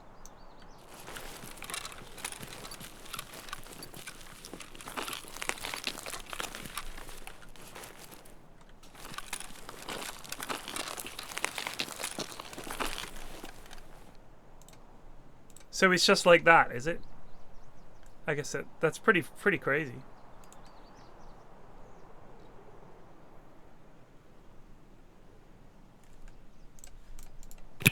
Oh! Oh shit! Accident. I had to right click to get back into the game.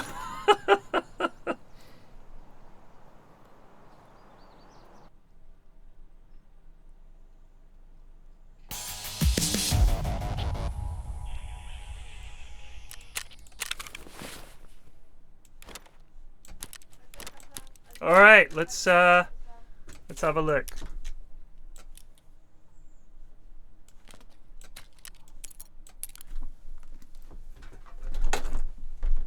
Where is it?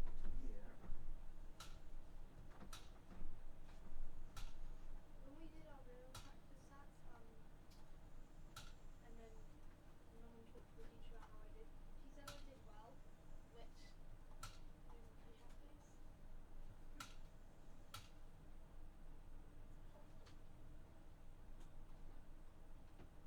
Give me the pencil. Oh, I've got need a red pen for marking, don't we? Come here. I might need you to help me read your handwriting. Alright, chat, I'm going to need your help with this because I don't know about nouns and verbs. Which word class does the word reply belong to? And the sentence is, Ben wanted to reply to the letter.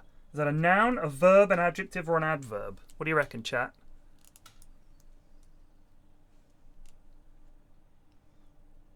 I've forgotten all this verb, adverb stuff.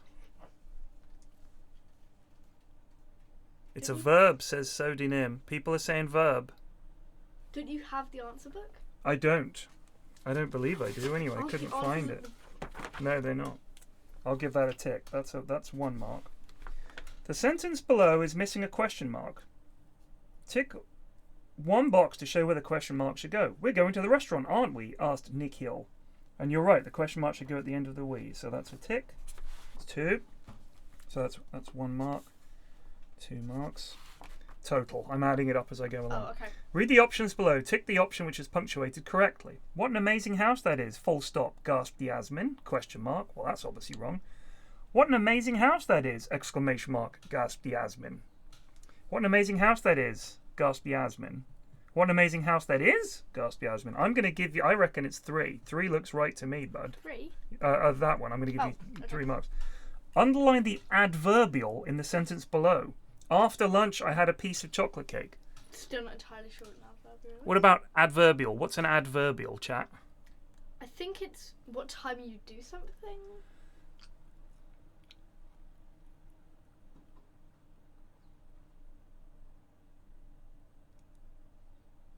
Adverbial. The sentence is, after lunch, I had a piece of chocolate cake. You underline the adverbial in the sentence below. I'll look it up. Hold on.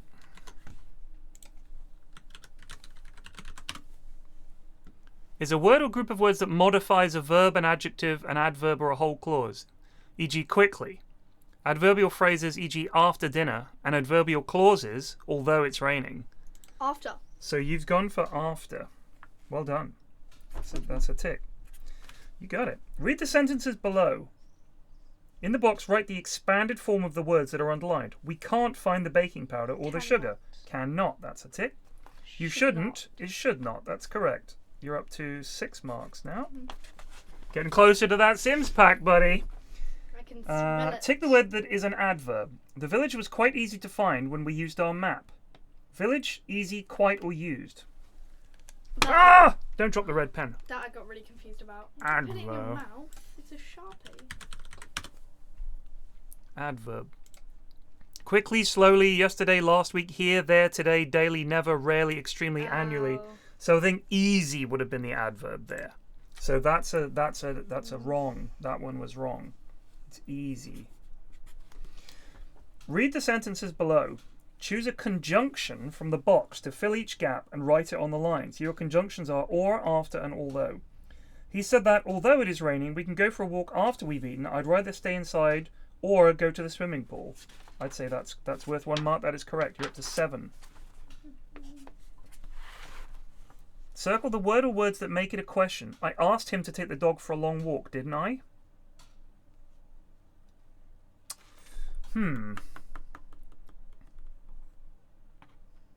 I don't think that asked is what makes that sentence a question. Because I could say to you, I asked him to take the dog for a long walk. That's not a question. But when I say didn't I, it's the didn't. Oh. So didn't I is the question. So that's what makes it a question. So not I asked him to take the dog for a walk could be declarative. You could just be saying it. But what makes it interrogative, i.e. a question, is didn't I? So I'm afraid you don't get a mark for that one either, buddy. I still got one of it right. Read the sentences below. Tick the 2 which are statements. When we get home, we go to bed. We should try to get tickets early. I told you to turn left at the end of the road. We're not going to the top of the tower, are we? That's correct. You got those right. Up to 8 now. Tick 1 box to show where the semicolon should go in this sentence. My auntie has bought a new house. It's much bigger than her old one. You haven't answered this one. Yeah, I have. Where? There's a tick. Yes, that's correct. Up to 9. Change the question into a command. Write the command in the right-hand column. Could you unlock the gate? The command, unlock the gate. I couldn't think of any way to make it more commandy. More commandy? Commandy, yeah. Wait, how have you got... 1, 2, 3, 4... Oh, I see what I've done. 5, 6, 7, 8, 9. Write what Andrew needs to pack as a list of bullet points below. Andrew needs to pack jeans, toothpaste, pajamas, and socks for his trip. And you've written jeans, toothpaste, pajamas, and socks. All right, so I'm going to give you the point on this, but you don't put "and" in the bullet list. Okay, this is a list of bullet points. So it should just say jeans, toothpaste, pajamas, and socks, I think, right? Write what Andrew as a list of bullet points. So your bullet points would just be the thing, and then chat. Do you reckon you put a full stop at the end of a? Oh, it wasn't a full stop. It was like a listing comma thing. Yeah, but that's an "and", isn't it? You've put comma, pajamas, which you spelt wrong. It's written there. Comma, and then socks, full stop, I think, is what you should have done. You haven't done a full stop at the end of socks. And you've put "and". So I'm going to have to mark this as wrong, I'm afraid, buddy. Circle the word that includes an apostrophe for possession. I'm teaching myself to play the guitar using my mum's old guitar. It's quite difficult because of missing string. You've circled mum's. That is correct. 10. Write the name of the punctuation mark that appears between the words. I like really scary roller coasters. Emma hates them. That's a semicolon. You were right. Why'd you cross out semi and just put colon? I thought... Colon is just dot dot. A semicolon is dot comma. Oh. So you got it right and then you undid it. I thought no, it's too big to be thought little. Wrong. Draw a line to match each word with its synonym. You can only use each synonym once. Suitable to appropriate, challenging to difficult, apparent to obvious, and tedious to unexciting. Absolutely accurate. Well done. That's worth 1 mark. 10, 11. I want to see a clean run from here on out. Sarah's new puppy is very playful. It loves to chew its favourite toy. Circle all the adjectives. Playful and favourite. Are those are the adjectives? I'll have to look it up. I don't know what an adjective is. I know, I didn't remember either. So. Well, you should know. You're actually at school. I know. Describes a noun or nouns. An example would be beautiful, smooth, heavy. So you've gone for playful and favourite, I think sounds about right. Adjective is a doing word, people say. No. It describes traits, qualities, or number of a noun. Adjectives like beautiful, smooth, and heavy are all adjectives, as are numbers, 12 eggs. Chat completely wrong. So, if I have They to... might be thinking of adverbs instead of adjectives. No, I think they're just an idiot. Trust me, they're on Twitch. Read the sentences below. Circle all of the adjectives. Sarah's new puppy is very playful. It loves to chew its favourite toy. Would new also be an adjective? A new puppy? No, because new's not a describing word. You wouldn't describe someone as new, but you could describe them as like, this is my favourite person. This person's Why couldn't you describe them as new? A new puppy is different from your puppy. Your new puppy, you're describing Look it up. Look up if new is an adjective. Adjective? Got too many tabs. New can be an adjective, an adverb, or a noun. So it can be either. Yes, but therefore it is in this instance being used as an adjective. It's an adjective. I'm sorry, buddy. You're not getting the marks for that. Read the sentences below. Tick one box to show which sentence means dinner is most likely to be ready soon. Dinner might be ready soon, dinner will be ready soon, dinner should be ready soon, and dinner could be ready soon. Just FYI, dinner is hours away. You know that, right? So don't get hungry. You get a point for that one. You got dinner will be ready soon is definitely the most likely. Dropped a few marks here, bud. Underline the object in each of these sentences. Chris congratulated his team after the Rounders game. Yes. This morning I ate 2 apples. Yes. We bought a television at the supermarket. Yes. I'm going to give you marks for that. So you're up to 13. Draw lines to match each sentence with the correct function. Each function box should be used only once. Plan the journey carefully is a command. Will the journey be very long is a question. What a long journey we've had is a statement. And the journey will last around 6 hours is an exclamation. Not sure about that one. Is there really no answer book? I don't know grammar well enough. Wait there.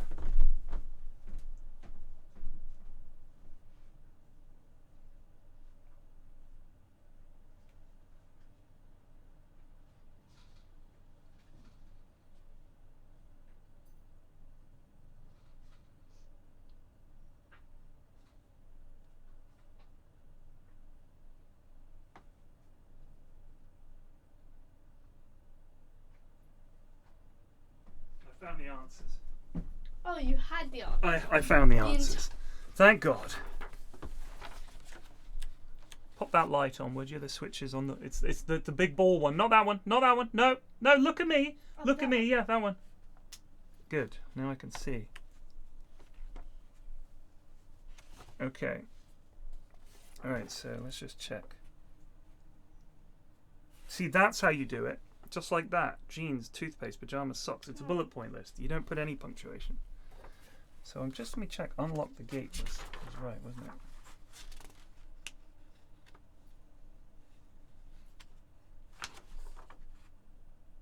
Yes. So, 19. The answers are, what a long journey we've had is an exclamation. Plan the journey carefully is a command. The journey will last around 6 hours is a statement, and will the journey be very long is a question. So you've got, that should be like that. What a long journey we've had is an exclamation. The journey will last around 6 hours is a statement. And then you've got the other two right. So unfortunately you've got that one wrong, buddy. How would that only be 1 mark? It says here 1 mark for all 4 correct. Read the sentence below. Circle the correct word in brackets to complete each sentence using standard English. I was about to start reading a new book. We haven't had anything to eat since lunchtime. I wore the coat that my grandma bought me. That's a point right there. That's a mark, I should say. 14. Disappointing so far, buddy. Tick the box below the part of the sentence that is a relative clause. Adam's suit, Adam, which his mother bought him, is hanging at the back of his wardrobe. Relative clause. I think that would be which his mother brought him. Unless they're trying to trick you. You were correct. You got it. Because it's like an extra detail. Like, you don't need which his mother bought him. Indeed. Nice jump, Alistair. Joe Blackbeard just resubbed for 21 months. Thank you. Today Read I the passage learned. below. Write an adjective derived from the noun in brackets in each space. One has already been done for you. If you're looking for an interesting, which is interest, hobby, you could learn a music instrument. It can be very rewarding and will bring you endless enjoyment. Let's see if that's right. That's a point right there, bud. Well done. Which takes you up to, I think, 16. Read the sentence below. Take the 2 sentences which are formal. She's coming for dinner, isn't she? The owner insisted we remove our shoes. If I was taller, I'd be able to reach the top shelf. They had a superb painting on the wall. I'm going to go with that. I think you got this right with the owner and they had. Yes, that's a point. Up to 17. Okay, so you got 17 out of 23, which is, I think, that is over 70%, I'm pretty sure. I will just... Because they're not like the usual grammar tests we do. Usually we've got like 3 comprehension books. We have to read all of them and then we have to answer a bunch of questions. Right, but that's more typical of what you're going to be doing, really. You got 73%.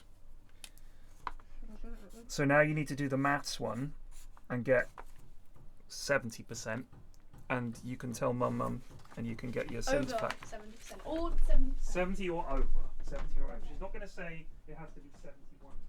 70 or over. I've already done some of these.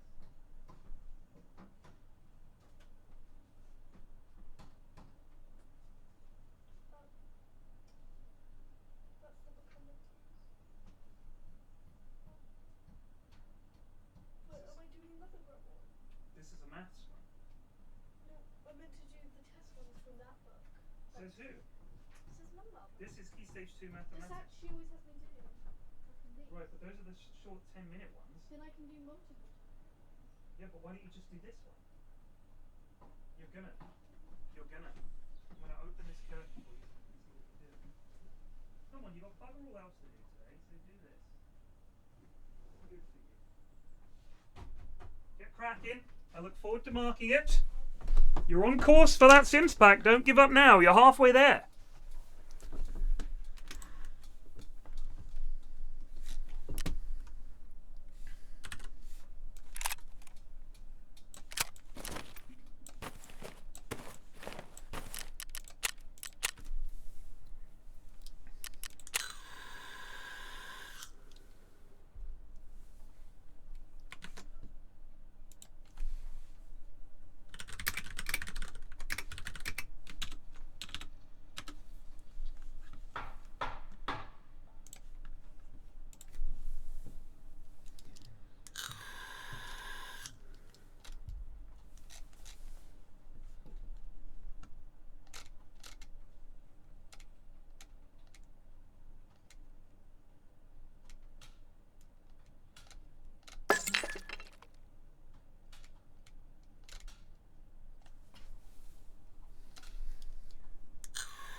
Yeah, GCSEs.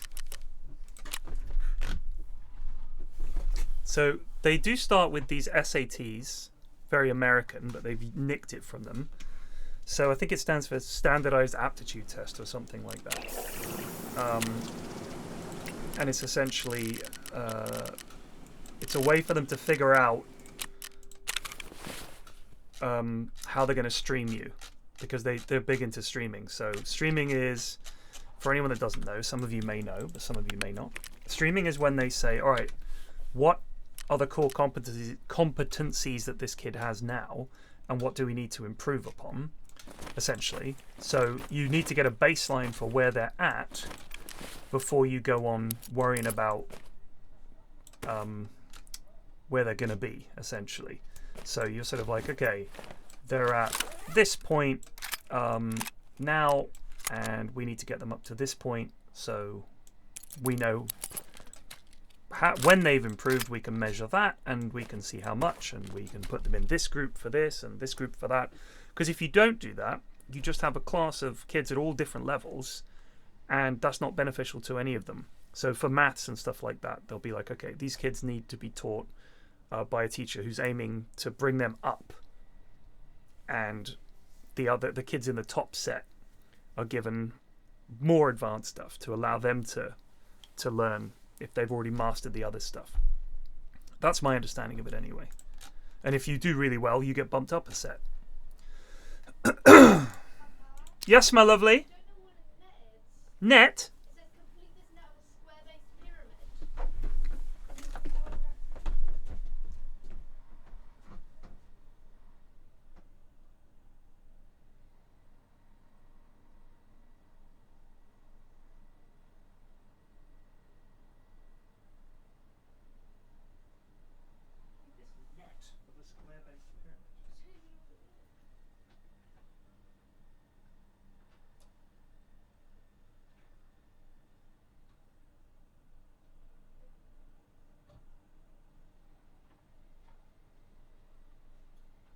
Can I see what the front of that book says? Set A, paper 3.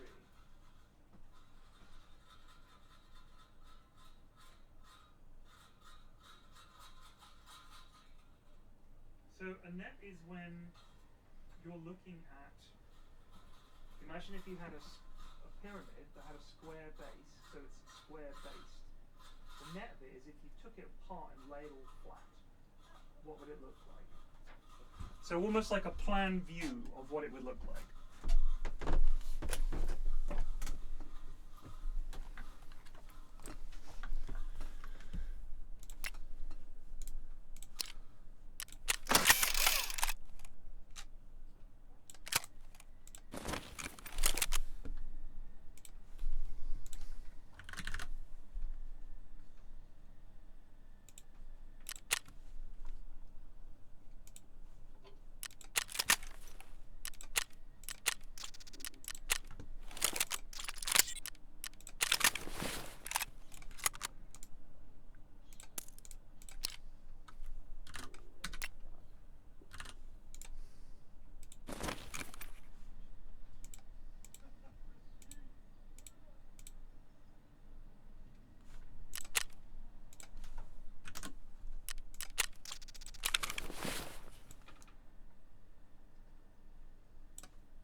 I think it's a good idea to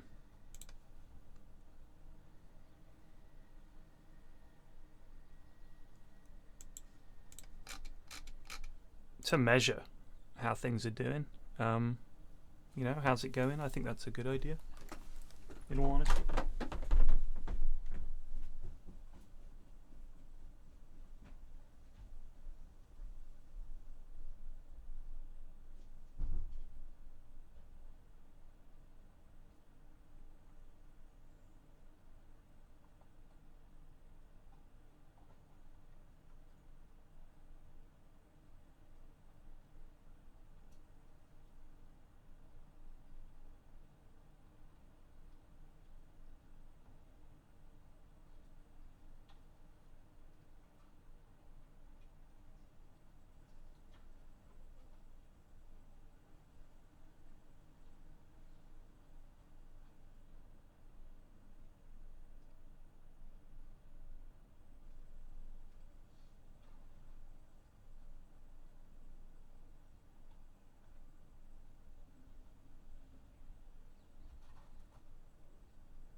How's it going? Good.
I mean, I suppose the essential problem, Quivers, and this is the difficulty, right? Is you're not making a product that you can measure. So how do you measure the success or failure of a school, or a police force, or a hospital? Do you measure it based on the infrequency of customer complaints? Do you measure it based on the number of people treated? Do you measure it on how many doctors and nurses you have there? I mean, there's all kinds of different ways you could measure it. Which one actually works, and which one can't you trick your way into, if you like? For example, if I wanted to base it on the number of people seen at a hospital, it'd be very easy for me to just get people in and out very quickly to bump up the numbers. With crime solving rates, you just don't record the crimes that are harder to solve. I mean, The Wire has a lot of thing about juking the stats, right?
Oh, I see. So you've had an inconvenient day because your kids are at home, so you now hate teachers and strikes. How very self-centered. Remarkable. People are the worst. Specifically you. You're the worst.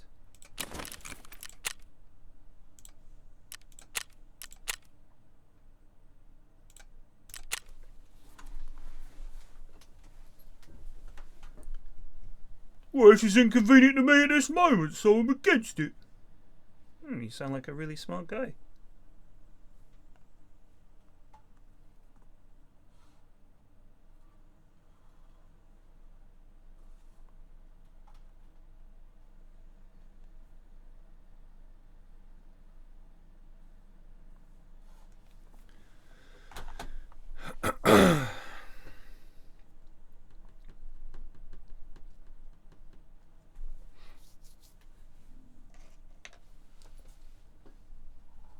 Yeah, you should always the scav guns are like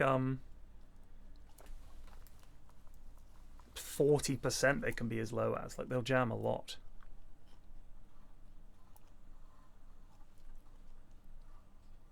Well, I've called the channel Strike Strike Strike. This is a pro-strike channel. I'm in support of the teacher strikes. Pretty much any public sector worker at the moment that's striking, I'm supporting it.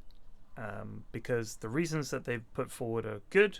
The arguments against them are dog, and I'm happy. I think these are good things. I have no reason to strike.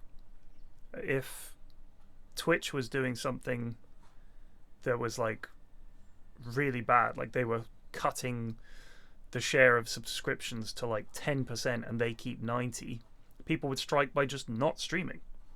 And I think a lot of people would do that and leave the platform. I have that option. I can leave the platform. Yeah. What's a what? Prime factor. Where did I put the answer sheet? Did I put the answer sheet in here? I did. A prime factor. I think it means that oh gosh, it's something to do with. You know what a prime number is? What is a prime number? What is a prime number? What number question is this? 9. We talked about prime numbers a bit. A number has 3 prime factors. 2 of its prime factors are 3 and 5. The other prime factor is even.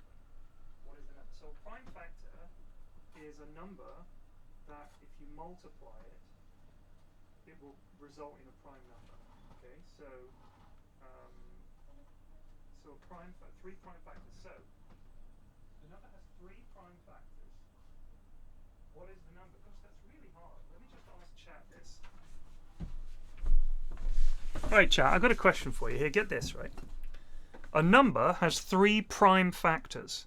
2 of its prime factors are 3 and 5. The other prime factor is even. What is the number?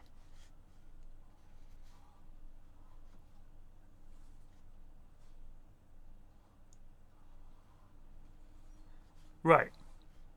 But if you haven't done much about prime numbers, you might not realize that. Yeah, no, the number is you are correct. Somebody finally got the right answer. It was Analog Droid. You guys are wrong. So we're looking for the number, not the other prime factor. We're looking for the number. But that's quite tough, isn't it? Because you guys are grown-ups and you got that wrong. So the number that we're looking for is the result of those 3 prime factors. Okay, that is a tough one, isn't it? So a prime number is a number that's only divisible by 1, the number 1, or itself. For example, what does 5 divide into? What goes into 5? 5. Right, so 1 or the number 5. So what about, say, the number 2? 1 or the number 2. So it says the other prime number is even. Now every other prime number that exists is an odd number. So what is the other one of those 3 factors? What could it be? Because it already says here that the other prime factor along with these is an even number.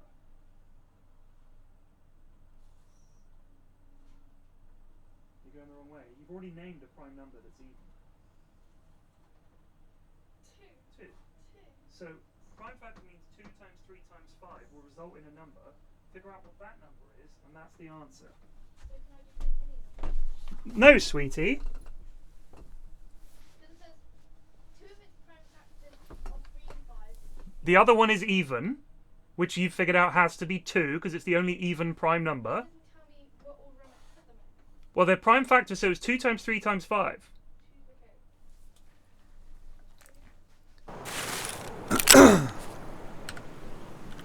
All the people trying to make excuses for getting it wrong now. Interesting.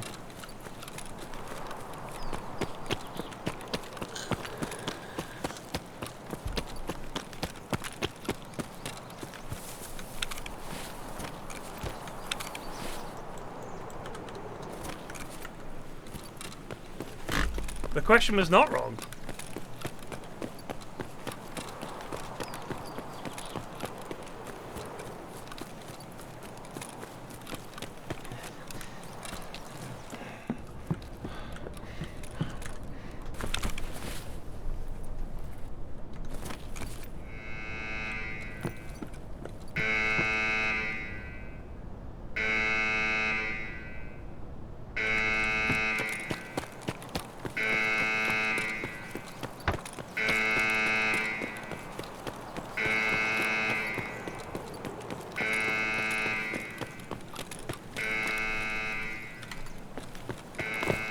Буду бить аккуратно, но активно.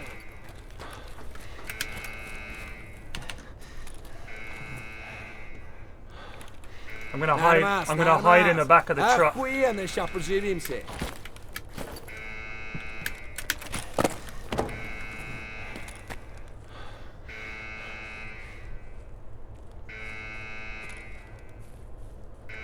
What?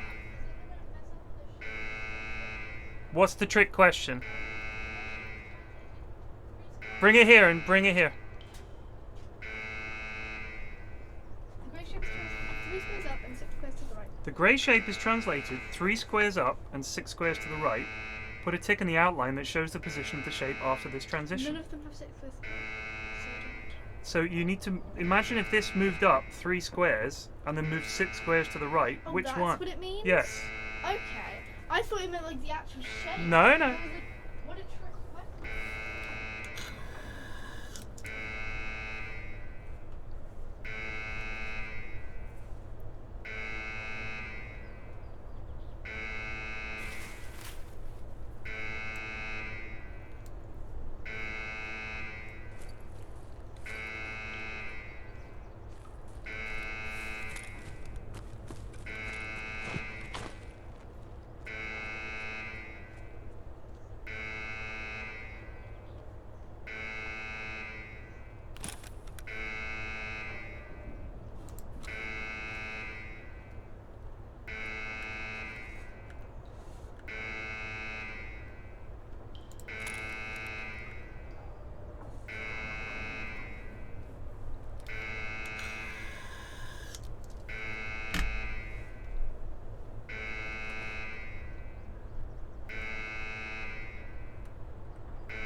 Yes, exactly, Laura Roth.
Nice jump, Alistair.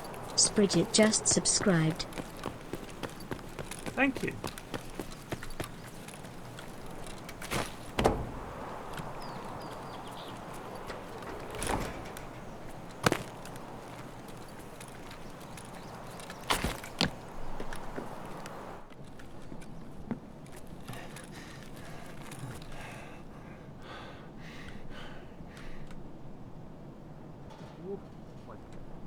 Опачки.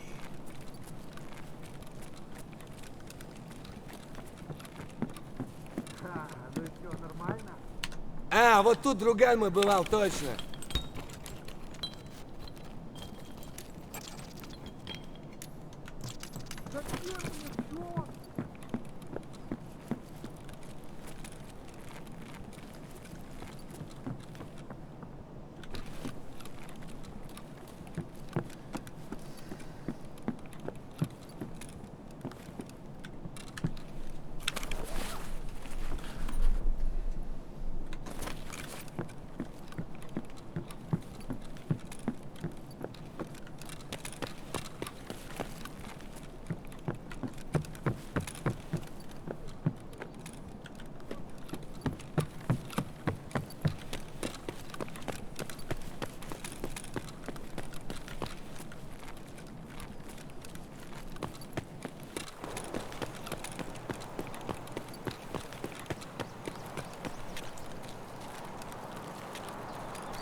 Кому тут? Ге-ге!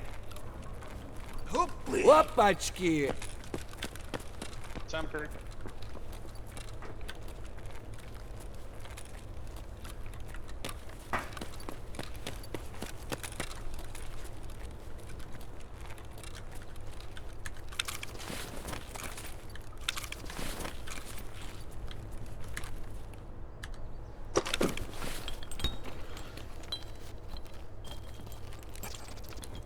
Hours of entertainment, you say? It's cack, though, isn't it, really?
Man, you guys were quick.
Man, that would have been such a funny nade.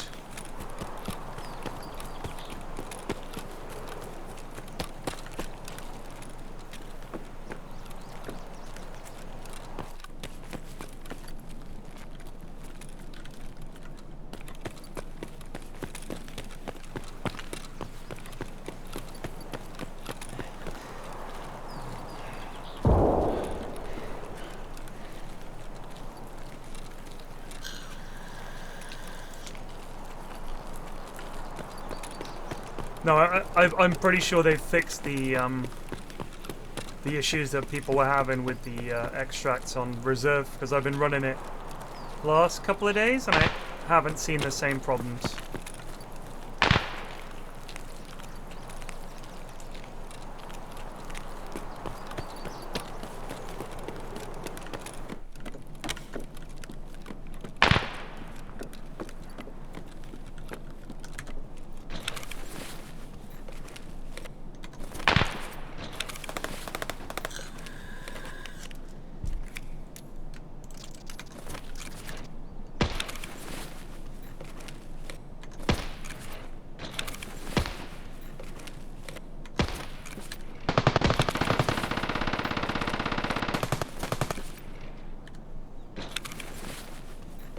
Yeah, looks like we missed a big old fight. I didn't have a nade anyway.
Yeah! Bring me these questions that you're struggling with. These two bottom questions. Let's have a look. 18. Are you happy with this one? Yeah. Fill in the boxes to make these calculations correct. 5/6 divided by what equals 5/8? 5/18. 5/18, correct, thank you. And 2/3, if you do what to 2/3 and 6/7, so what operator equals 4/7? Plus? Well, are you guessing? Yeah, kind of. I So, don't even know how to right, so here's what you need to figure out. What is the common denominator? There is. No, You sure? 2 and the 6. The common denominator is the bit at the bottom. So how are 2/3 and 6/7? What number is divisible by both of those numbers?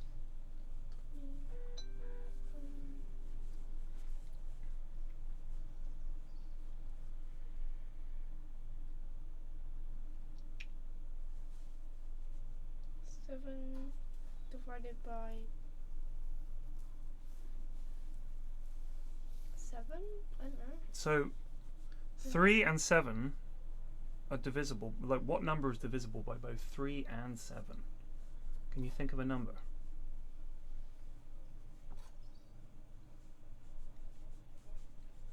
5? Alright, so how many 5s in 7? 1. And you've got stuff left over. So that's not a common denominator. And 3 doesn't go into 5 either, does it? I don't even know. So you need to figure out 2/3 and 6/7 equals 4/7. You need to figure out which operator goes in here. So plus, minus, divide, or multiply, right? And 5/6 divided by what equals 5/18. So the question here is, what is the common denominator for 6 is 18. How many 6s in 18? 2. No. You're thinking of 12. How many 6s go into 18? How many 6s? Do your 6 times table. Start with 6 and then go up. Oh, 3. 3. So there are 3 6s in 18, right? So 5/6 divided by what equals 5/18. So let's turn 5/6 into 18ths, and then we'll understand how we got to this number. So if we have to multiply that by 3 to make it the same as this, we multiply that by the same amount, we end up with 15/18. So 15/18 divided by what equals 5/18? 3. 3. So 5/6 divided by what? And if you put 3/18, that equals 5/18, because there are 5/18. So 5 over 6 divided by 3 over 18 equals 5 over 18 because of the common denominator. Do you see? All right. Well, have a go at it, and if you get it wrong, so be it.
I hate fractions. So the reason she's doing this work is she wanted a Sims pack, and Mrs. F said to her she'll get her the Sims pack, but she has to do some SAT tests as practice, and if she gets 70% across the 2 of them, then she gets the pack.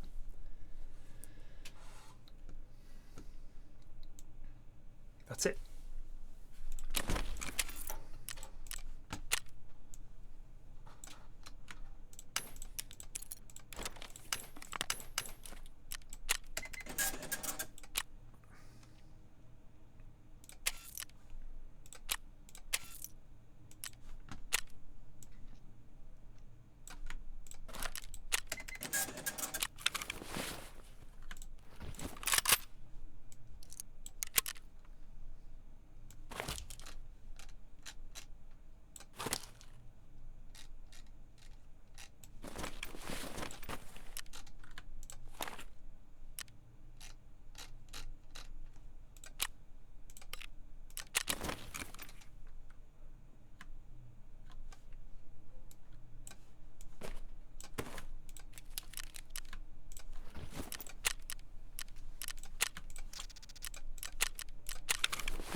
I am not the brains of the operation at all. This is for sure.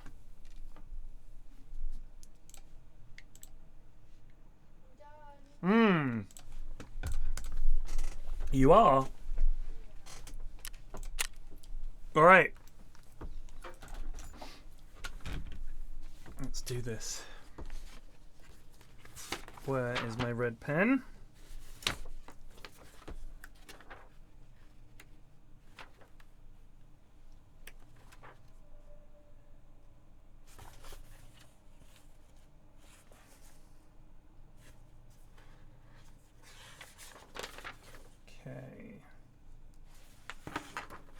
So let's see. The table below shows the number of people at 2 football stadiums. Stadium A on the 13th of August had 9,562 people. This sounds like AFC Bournemouth, by the way. Hey? 27th of August, 7,888. And Stadium B, 8721, on the 27th, 8930. How many people in total were at the 2 stadiums on the 13th of August? And you've done 9562 plus 8721, 18283. That is the correct answer. 1 point. 1 mark. How many fewer people were at Stadium A on the 27th of August than on the 13th of August? And you come up with a very, very wrong number. What? You have, it looks like you've somehow added these numbers together when you meant to subtract them. So how many fewer people were at Stadium A on the 27th of August, which is this number? So on the 27th of August at Stadium A, there were 7,888 people, right? You see that? Yeah. And on August 13th, there were 9,562 people.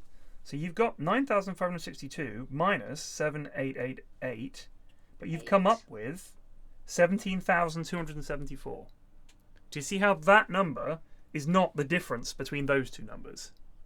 But is instead what happens when you add those two numbers together, I believe. So I'm afraid you've got that one wrong.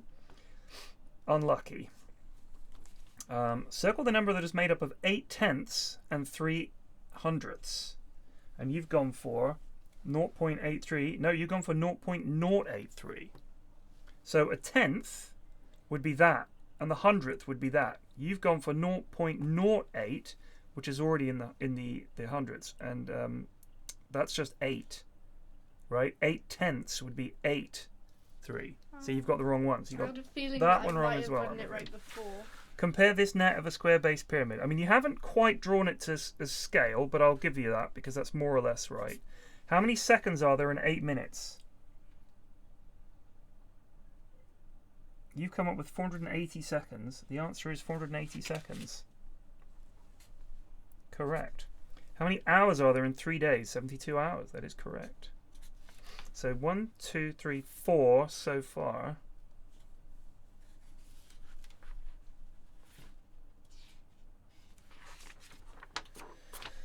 Tom and Aziza want to put their money together to buy a kite.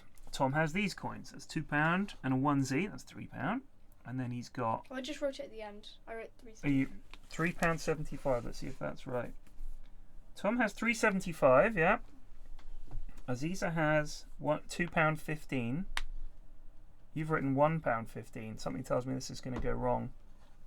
How is it £1.15? You've put £1.15 there, haven't you? Look. How many? That's a pound. 60p. And another 50p, which makes £2.10. So okay. £2.15. I see what I've done wrong. So I think your end result is out by a pound. I'm sorry. Still wouldn't be able to afford it. You are out by a pound. I'm not going to get 70%. You get 1 mark for a correct method. Your method is correct, but you just didn't pay attention to that one detail and add those up properly. So I'm afraid 1 mark. I'm going to give you a squiggly tick because that's kind of wrong. Fill in the next 2 numbers in the sequence. 27, 46, 65. And you've gone for 84 and 103. 84 and 103. Bang on, buddy. Well done. Draw lines to match each angle with the word that describes it. Oh dear. I think you've got this the wrong way. Oh no, you've put... So you're calling that acute. You're calling that obtuse. And you're calling that reflex. So reflex is that one, acute is that one, and obtuse is that one. That's worth 2 marks, bud. Yeah, because I used to be a master at those. Did you really? Yeah, I was so good at it. I'd be like speeding through. 5, 6, 7, 8 marks. You're up to 8. That's going all right. Part of a bus timetable is shown below. Diamond Street, Rhombus Road, Kite Square, and Trapezium Alley. I don't want to catch you in Trapezium Alley, all right? It's a troublesome area. I think I got this one wrong. How long does the bus take to get from Diamond Street to Trapezium Alley? The correct answer is 19 minutes. 19 minutes? It says how long to get from Diamond Street, Trapezium Alley. So you just need to see what are the minutes difference between those two, isn't it? And you've put 69 minutes. So you are way out, buddy. That is as out as you can get. Look, if I told you we're setting off at 1:23 and we arrive at 1:42, you could figure out what the difference is between those two numbers, couldn't you? Tom catches a bus from Diamond Street. It leaves on time. At 2:15, the bus is between Rhombus Road and Kite Square. What time did the bus leave Diamond Street? You said 1:55. Our survey said 2:05. So, he catches a bus from Diamond Street. It leaves on time. At 2:15, the bus is between Rhombus Road and Kite Square. Right? Okay, so look. Come here. The point is you have to examine the timetable and figure out which of these fits with this. So we're left on time at 2:15, which is 2:15, right? It's between Rhombus Road and Kite Square. So we need to find which of these times could he be between these two. Rhombus Road and Kite Square. So that one's 2:13, that one's 2:18. So he must have been on this bus. And it says, at what time did the bus leave Diamond Street? 2:05. You see? Not paying attention. A number has 3 prime factors. 2 of its prime factors are 3 and 5. The other prime factor is even. What is the number? We did this one. And you've put 235.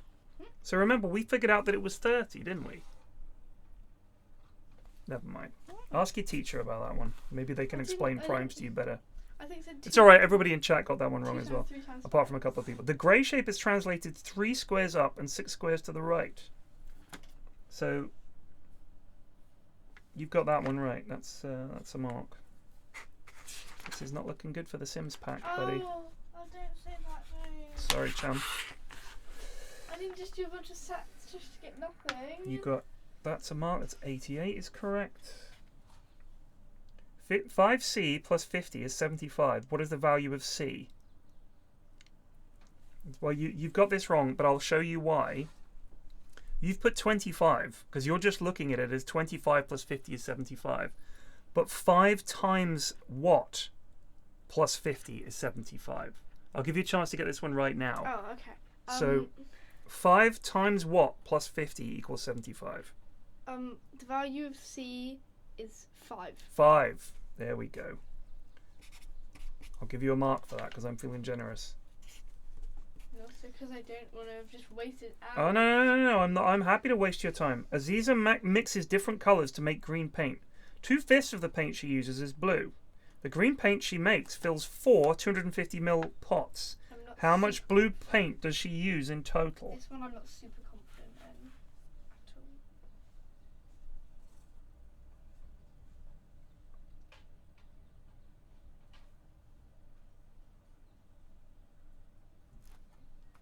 You put 400 mils. You put 100 mils. The answer is 400 mils. So let's work this out. Aziza mixes different colours to make green paint. 2/5 of the paint she uses is blue. So that means 3/5 of it has to be yellow, right? The green paint that she makes fills 4 250ml pots. So in other words, she's got 1,000 millilitres of green paint, right? So you need to figure out how much blue paint does she use in total. So if 2/5 of it is blue, how many mils did she use? And the answer is 400 mils. Okay. I got this wrong. Unfortunate. Still on 11.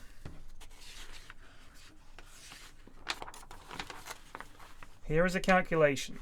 5.8 times 49,998.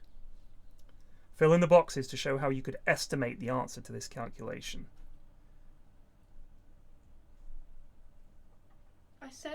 I wrote down 5.8, but I just did 5.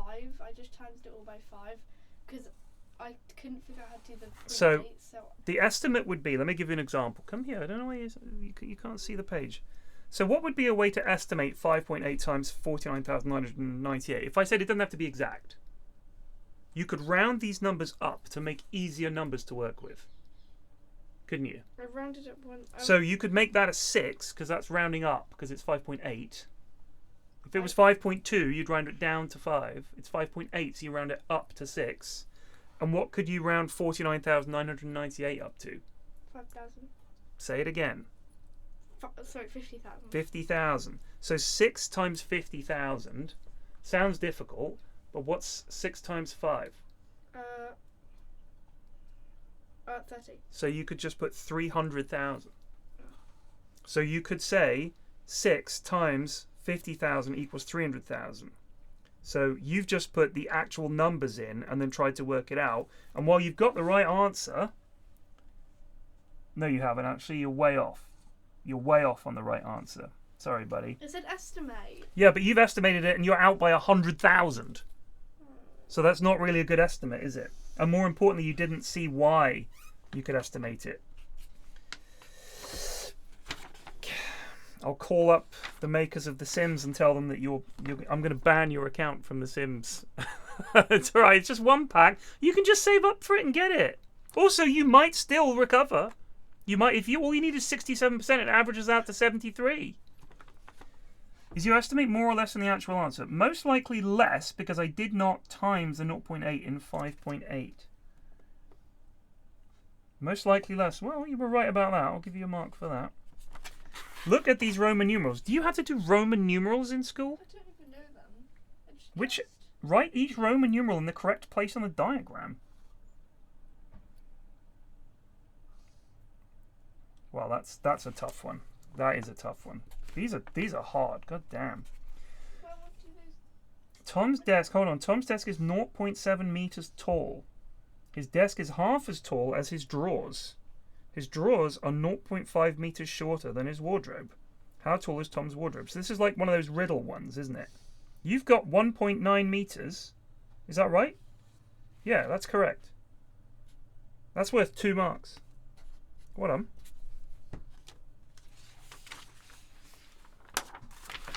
Look at this diagram. What is the size of angle A? Show your working. You haven't shown any working here. Have you just guessed this? Yeah. Well, I didn't even know how to. So look, it says here the angles inside a triangle add up to 180 degrees. Did you know that? That's always true. Okay? So the missing angle inside the triangle is 180 degrees, which is minus 75 degrees plus 50 degrees, equals 180 degrees minus 125 degrees, which is 55 degrees. Angle A and this angle make a straight line. Come and look. So it knows. You can work this out. This is hard, but I thought you'd been doing this year in school. Angles and stuff like that. Not really this. Yeah, not this exact one, but have you done any kind of trigonometry Yeah, and but stuff? that was a really long time ago. I actually don't know if we've done trigonometry yet. I think you must have. Either way, you didn't get that one right, I'm afraid, sweetie. A dessert recipe needs 25 mils of syrup for every 80 grams of ice cream used. One day, a restaurant uses 4 kilograms of ice cream to make the desserts. How many liters of syrup do they use? Okay, you're way off here, my love. It's 25 milliliters of syrup for every 80 grams of ice cream. So come here. What you need to do is figure out how many 80s are in 4 kilograms. That's what the maths is on that. So that's essentially saying 4,000 grams, and you need to divide that by 80. I'm not great with my grams, kilograms, millimeters. So there are 1,000 grams in a kilogram. Kilo just means 1,000, okay? So there are 1,000 grams in a kilogram. So if they're saying here, so the way this works would be 4,000 divided by 80. Can you do that? 4,000 divided by 80. You can use this pen and you can write it. I'll give you a chance to redeem yourself if you want. 4,000 divided by 80. 4,000 divided by 10.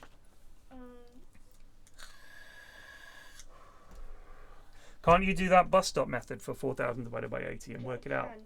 Okay, so I'll give you another chance to work this out. These are the numbers that you want to do.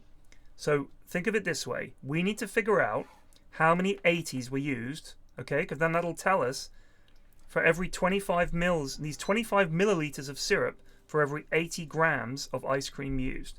One day you use 4 kilograms of ice cream to make the desserts. So figure out how many 80s that is, because that's how many ice creams we've used. Just do bus stop. And then you do that times 25, and you know how much syrup you've used. That'll be how many milliliters. Bus stop method. Yeah, so come in here and do the bus stop method for 4,000 divided by. You can rewrite it if you need to.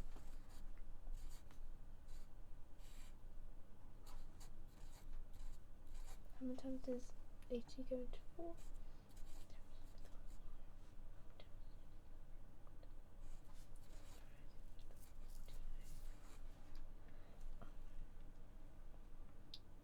Do you add an extra 0? I don't know this method, sweetie. I'm not entirely sure either. How many times does 80 go into 400? 5 times 80.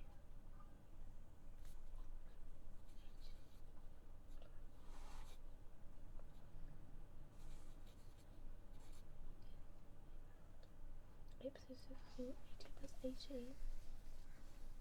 160.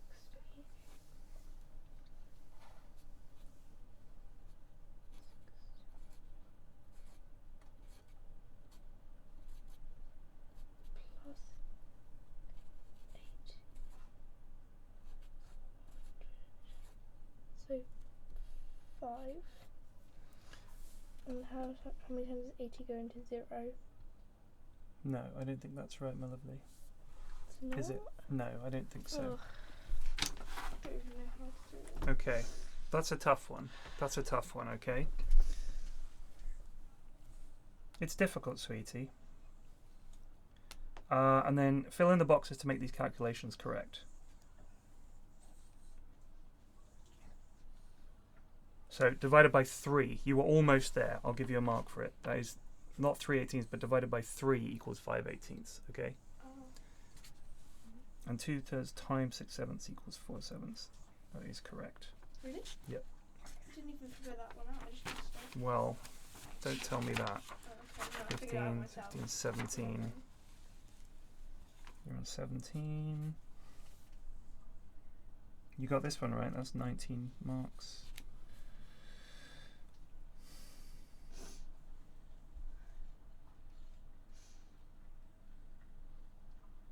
Alright, so look, the brackets are different or wrong here. So 5 times 7 minus 3 plus 4 equals 24. So that's not right. It would be 5 times 7 minus 3 plus 4. So 24, the way to get that, what's 7 minus 3? 7 minus 3. 4. So 5 times 4, if you put this in brackets, that's what you're saying. You're saying 5 times 4, which is 20, plus 4 equals 24. We haven't gone over brackets at Alright, all. but just imagine that you do the brackets bit first. Yeah. Okay? So you do brackets. So anything in brackets, you do that first. So you figure this out.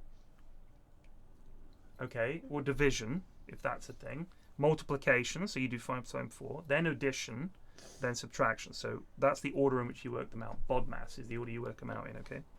So this one is 6 minus 3 times 4 plus 8 equals 36. So 6 minus 3 is? 6. 6 minus 3 times, and what's 4 plus 8? 12. So that's 3 times 12, which is 36. So you got 20 total out of a possible hang on, let me work out what. So you got 20, which isn't too bad, my love. Would that get me over? I'll find out for you. Hold on.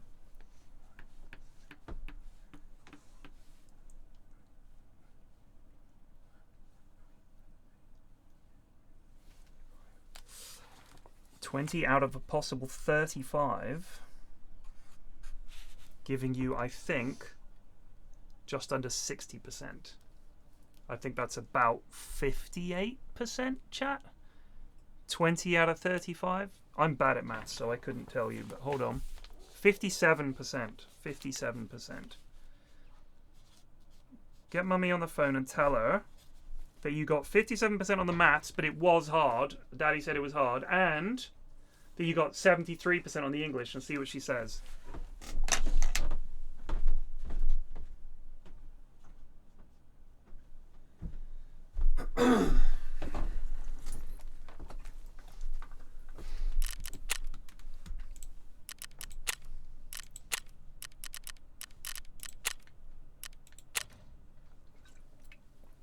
Hard, eh?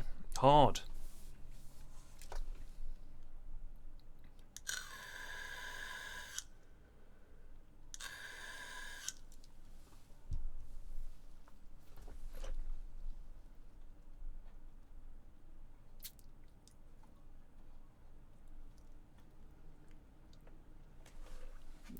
Not for effort. That's not going to work. We'll see what Mrs. F says. I mean, honestly, the fact that she spent an hour doing schoolwork on a strike day, personally, I think that deserves something.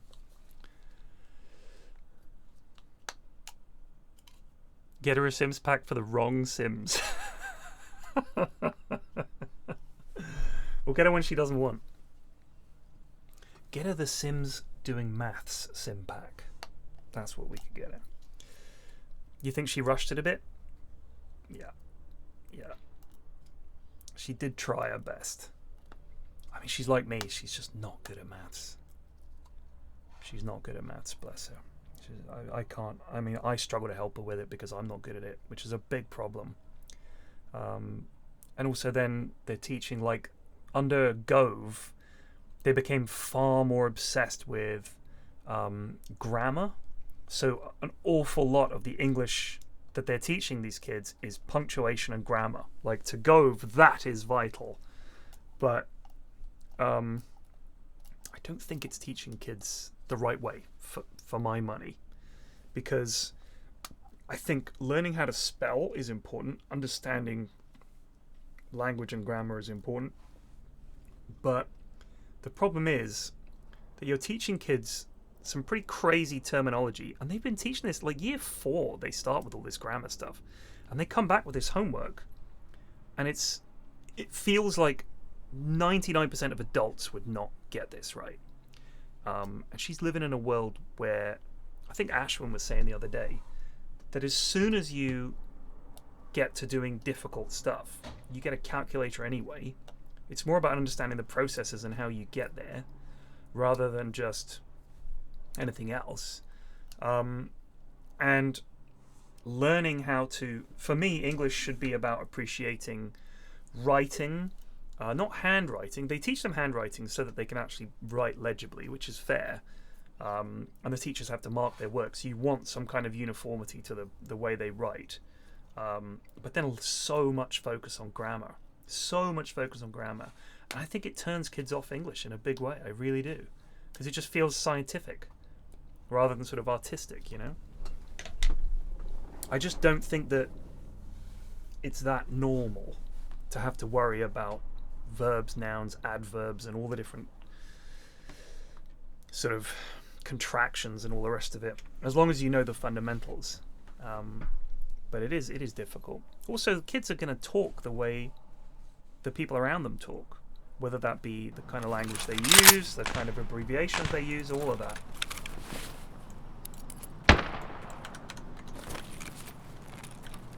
These lads are ready to party.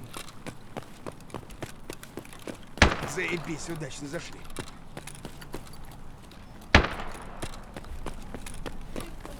What'd she say? Okay, I couldn't pull up the shoes because... Did you message her? I messaged her. Uh-huh.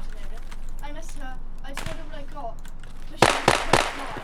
She was like online for like 2 minutes and I waited and then she just went completely offline. Alright, I'll message her.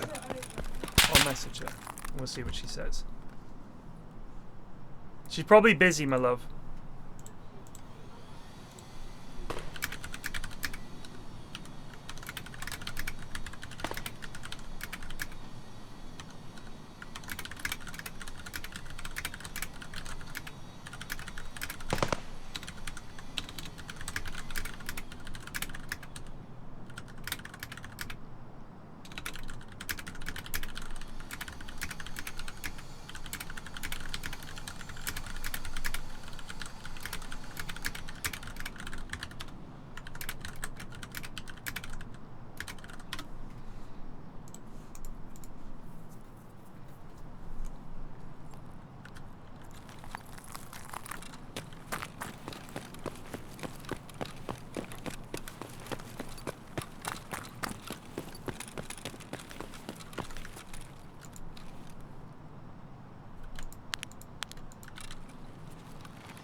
Scavs have arrived with my loot.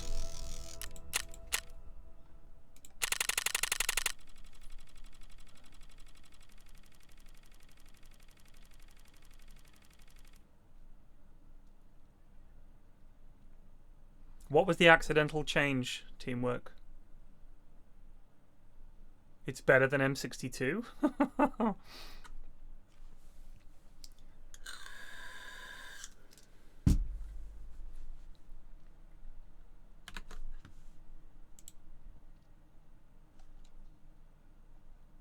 Well, Beyonce's going on a world tour. I wonder if she'll play Twickenham Stadium. Might be tempted to go see.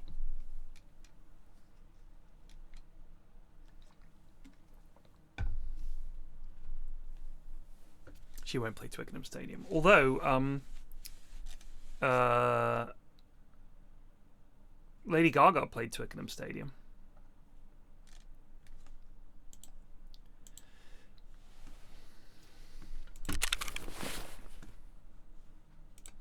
Let's see what the scabs have brought us.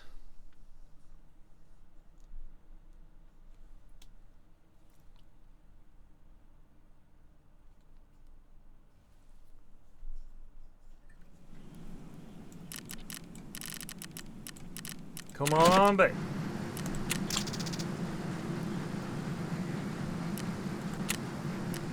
Понятно.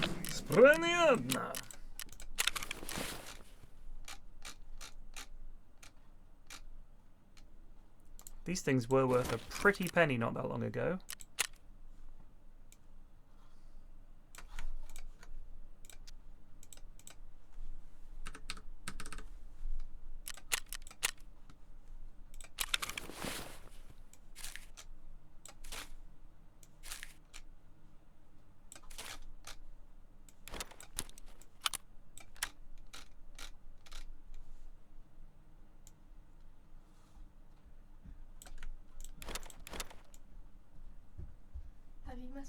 I have. She has not replied. As soon as she does, I will inform you. I promise.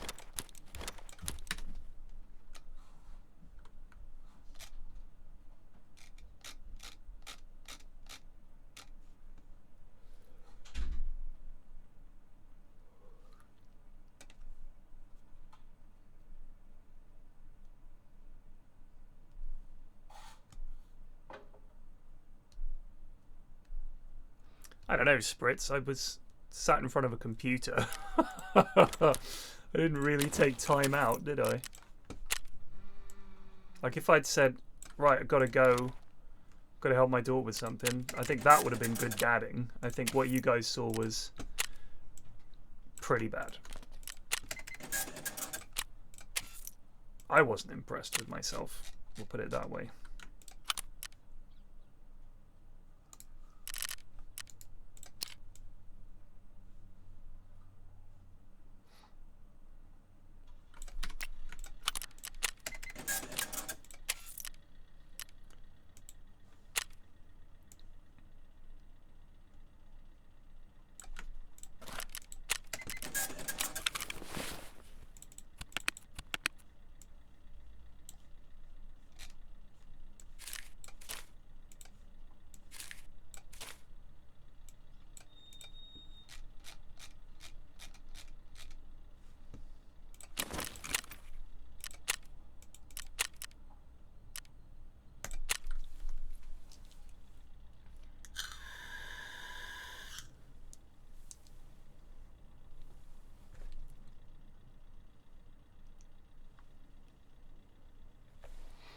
Well, there's a Sims pack on the line.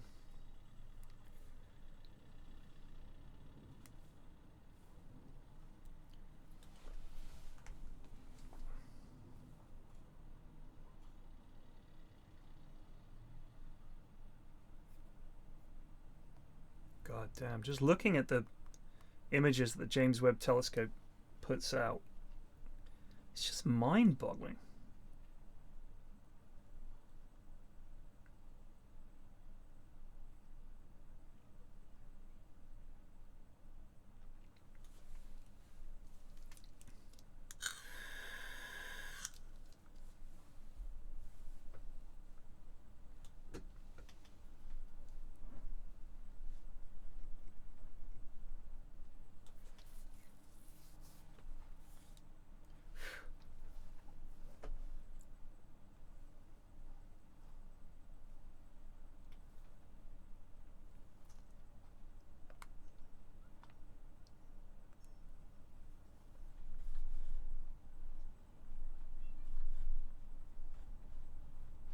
Gmail creator says ChatGPT will destroy Google's business in 2 years.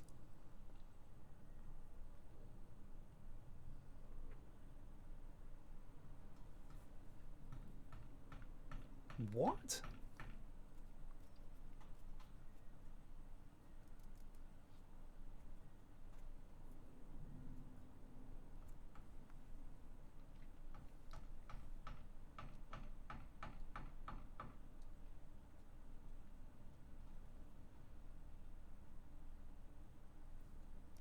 Oh, I don't know.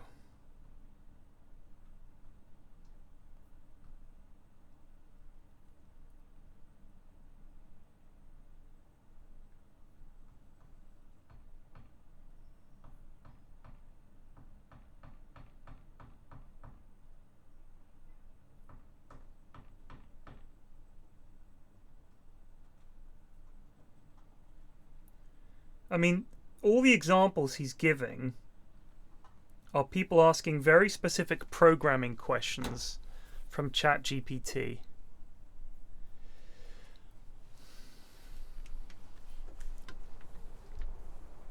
The problem is that it relies on results that it's pulling from elsewhere, right? And similarly to Google. So unless ChatGPT becomes you just ask it questions and it what? How does it get to its answers?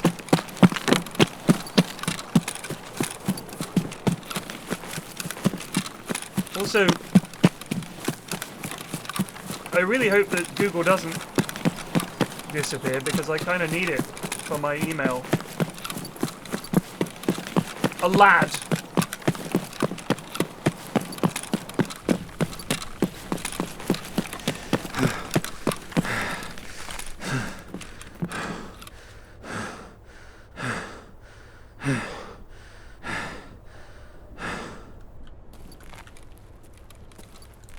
He's gone a different way. Fair play to him.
The drop room doesn't really work anymore, sadly.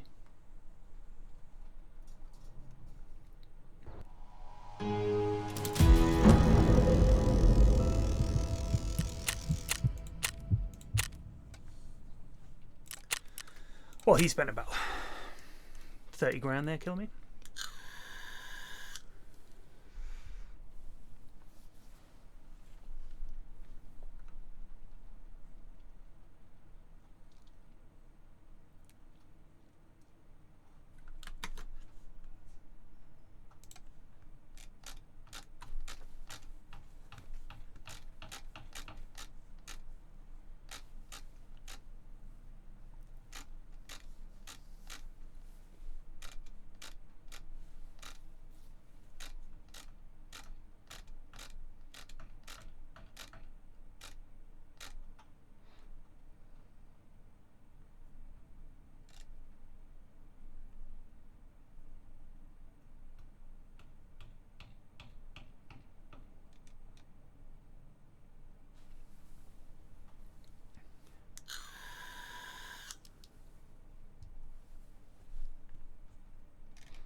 Wait, there are Jordan Peterson in Command and Conquer games?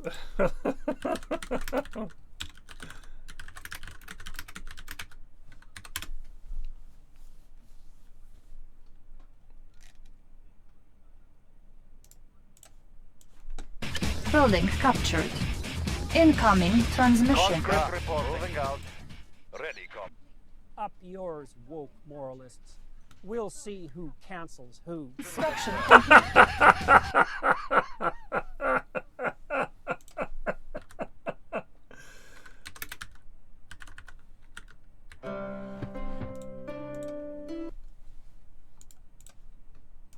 Incoming transmission. Leave us alone, or reap the whirlwind, and watch the terrible destruction of what you purport to save in consequence. He's such a lunatic! Unit lost.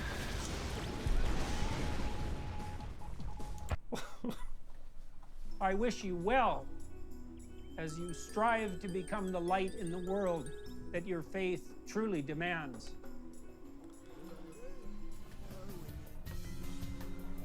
What on earth? Yuri? Intergalactic invasion into this space through people. I'm telling you, it's what all the ancients said, it's what they warned of, it's what we're dealing with. They're demons. These guys are so nuts. Oh god, that's funny.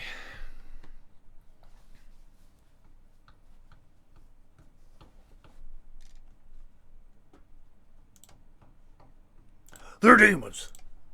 That's the kind of people we gotta watch out for. They're demons. Hidden but Bane movie secreted in multiple Simpsons episodes. One of the most respected citizens in the state, McBain. And yet you ran his limo off a cliff, broke the necks of 3 of his bodyguards, and drove a bus to his front door? But Captain, I have proof that he's head of an international drug cartel. I don't want to hear it, McBain. You're out of here.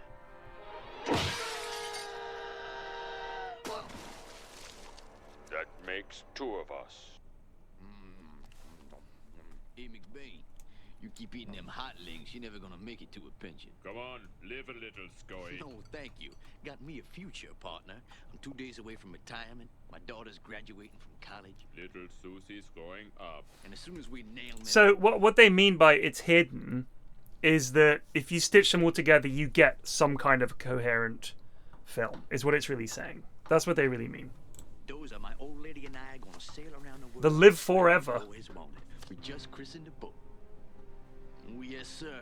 Everything's gonna be just perfect.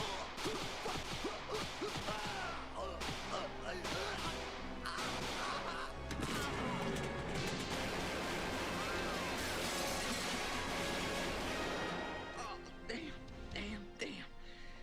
McBain. Yes. Oh, stop talking crazy. No. Just do one thing for me. Get Mendoza. Mendoza! Mendoza! I can't avenge my partner's death with this pea shooter. I don't want to hear it, McBain. That cannon of yours is against regulations. In this department, we go by the book. By book. By book.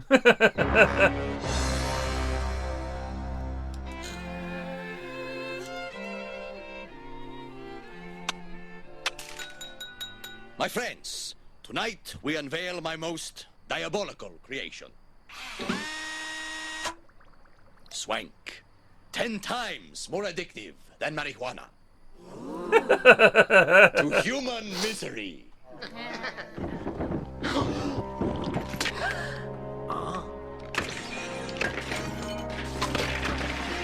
Nice to see you. McBain!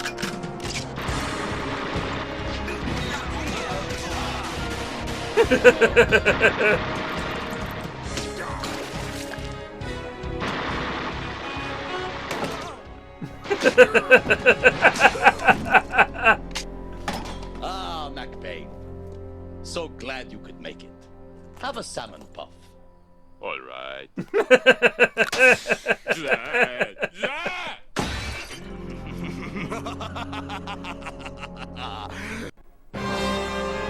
Well then, let's move on to new business. Have you taken care of McBain? You don't have to worry, Senator Mendoza. By now, our dear friend McBain has met with a, shall we say, unfortunate accident.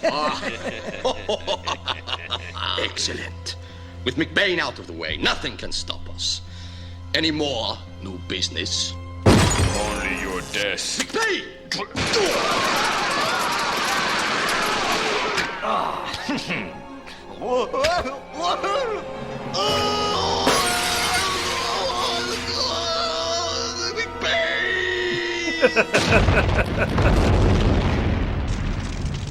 Meeting adjourned. You certainly broke up that meeting. Right now, I'm thinking about holding another meeting in bed. Oh, McBain.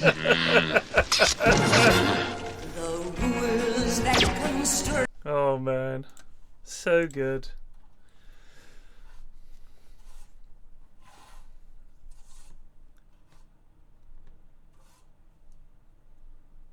It's just that era of The Simpsons is just seared into my memory. Some of the episodes. There's one in particular. It begins with, "You're certainly doing your job today, Mr. Sun." There's been a heat wave in Springfield, and that opening, there's one in my first year at university. We had about 5 or 6 VHS cassettes with just as many Simpsons episodes on there as we could cram. Because when we'd go back for summer holidays or half term, Mrs. F's parents had Sky, and her brother would record the episodes, like Simpsons Tape 3, Simpsons Tape 4, Simpsons Tape 5. But sometimes they ran a repeat, but they'd record it anyway in a panic that they hadn't already got it. And that episode, "You're certainly doing your job today, Mr. Sun," we had that like 3 times across 5 different tapes. So it became one that we just knew really, really well. Like when they hear, "Oh, look, it's the ice cream truck. Get your ice cream. Boiling hot Texas style ice cream," or whatever it was. Like, just for some reason, me and the lads we'd all sit and watch The Simpsons just on repeat. So some of those episodes are literally, I know them like by rote. It's ridiculous.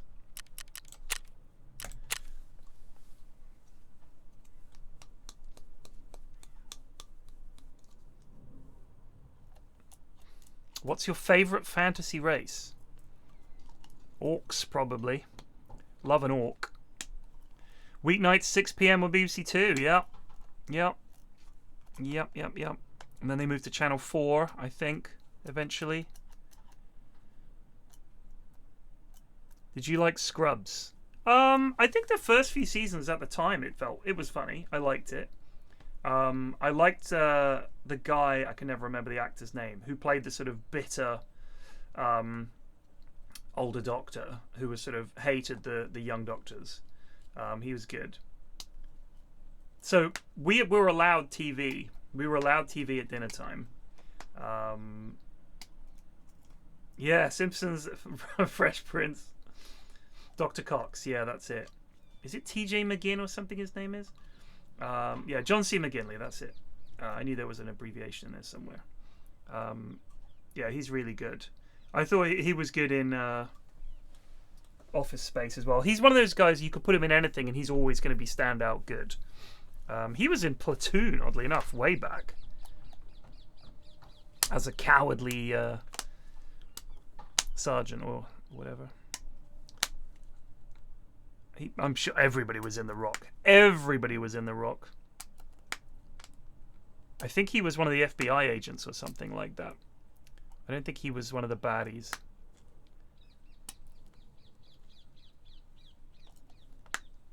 I know that we didn't have a big house, so our dining room, if you want to call it that, was just a table at the back of the living room.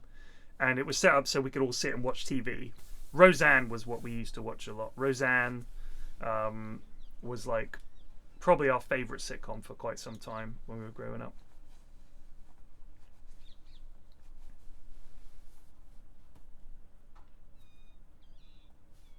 He was one of the rogue Marines. Oh, fair enough. I hated Stargate. Hated it. Hated it.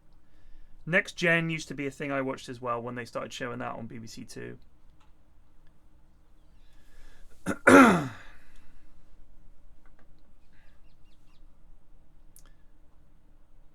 No mothers. Some mothers. Do do do do do do do do do do do do do do do do.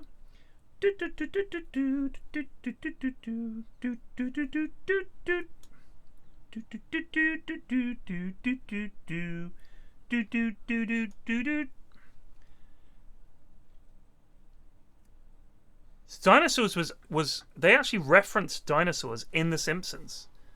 They're watching it. I've mentioned this before. They are watching TV and the dinosaurs is on, and The Simpsons joke about how it's a rip-off of The Simpsons by saying, "Look, Maggie, they have a baby too." And Bart says it's like they saw our lives and put them right up there on screen. Just a subtle dig at dinosaurs, which was literally a complete rip-off of The Simpsons. And dreadful. Absolutely dreadful. I can't remember how dinosaurs ended.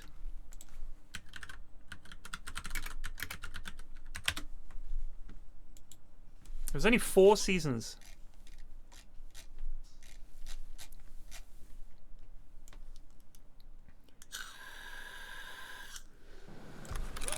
I'll read about it in a sec.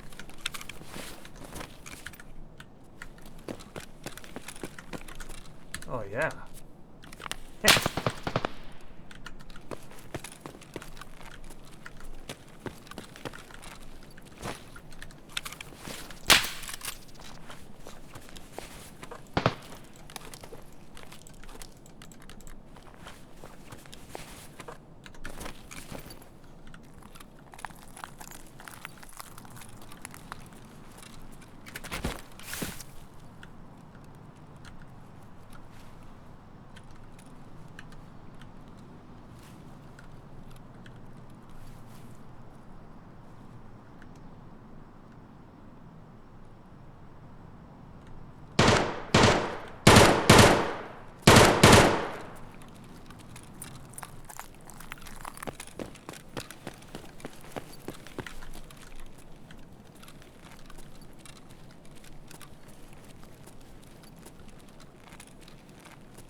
Oh, jeez, how do they do that running, not running thing so quickly?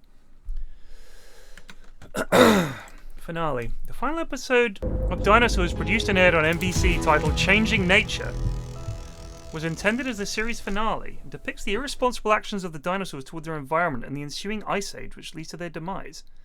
In the episode, a swarm of bunch beetles do not show up as expected to devour a form of creeper vine.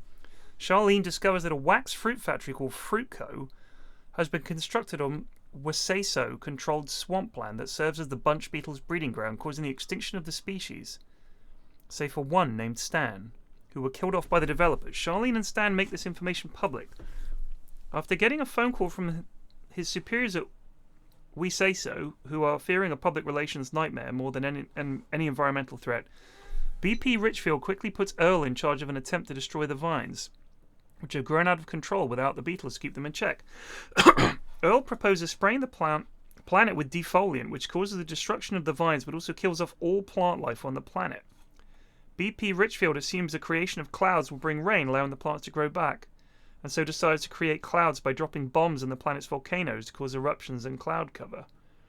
The dark clouds instead cause global cooling, in the form of a gigantic cloud cover that scientists, the viewer learns, estimate would take tens of thousands of years to dissipate. When he gets a call from Earl, BP Richfield dismisses this as a fourth quarter problem and states that Waseso is currently making record-breaking profits from the cold weather selling blankets, heaters, and hot cocoa mix.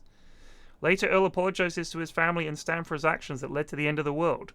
Baby is reassured by Robbie and Charlene that whatever happens, nobody's going to leave and they will all stay together. Earl tries to assure everyone that it will work out okay, saying that dinosaurs have been on this earth for 150 million years and it's not likely they're going to just disappear. There is a brief shot of the wax fruit factory as it starts to get buried in snow. At DNN, Howard Hand-Up Me states that the weather forecast is the same. He concludes his broadcast by saying, "This is Howard Hand Up Me. Good night. Goodbye." The ending credits roll with scenes of snow falling around the Sinclair home, signaling that the start of a volcanic/nuclear winter. That officially ended the series on a somber note. Jeez.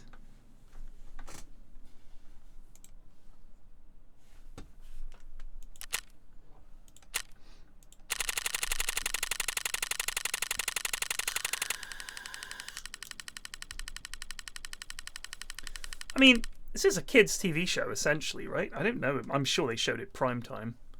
Because it was, you know, the 90s or whatever. There was nothing else on.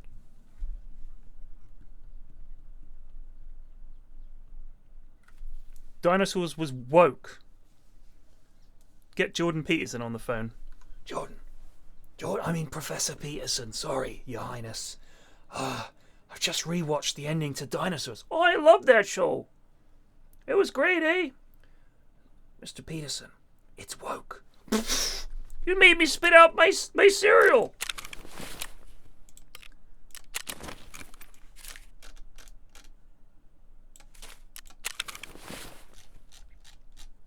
This guy calls me the other day to tell me that the Dinosaurs show was woke. I said, okay, all right, fine. What do you do about it? Who knows? Maybe nothing. What do you say? Who knows?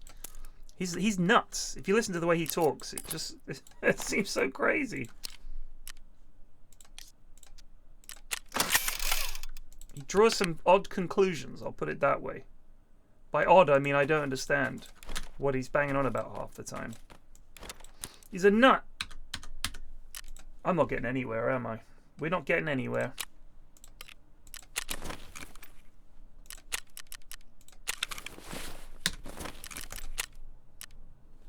RQ. I'm thinking tomorrow I might play some Football Manager during the day. So I'm thinking I might pick a team and get them promoted. But which team is the question? Which team do we want to pick?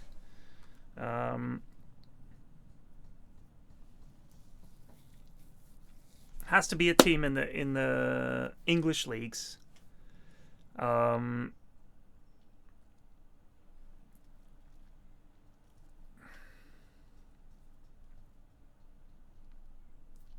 Could just start off with a Premier League side.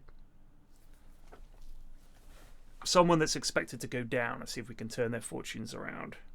Or we start full-on non-league and work our way up.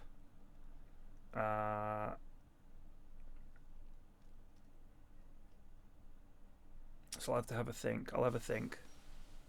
Yeah, Everton might be a laugh. Could just try to make Bournemouth stay up. Could do that. The thing is so here's the thing with the starting non-league is it is very hard and it takes a long time to grind your way up, and it's years. It's like seasons and seasons and seasons. When we did Dagenham and Redbridge a while back, no, we did Leyton Orient. That took a long time. That was weeks. And it was very hard going. It was very hard going. Had some great seasons. But I'll have a think. I'll have a look and I'll have a think. We'll do that tomorrow after Triforce. Anyway, I'll see you guys this evening. I'll be doing some more shit then. So yeah, I guess I'll see you then. Cheers for watching. Peace out. Fuck MK Dons.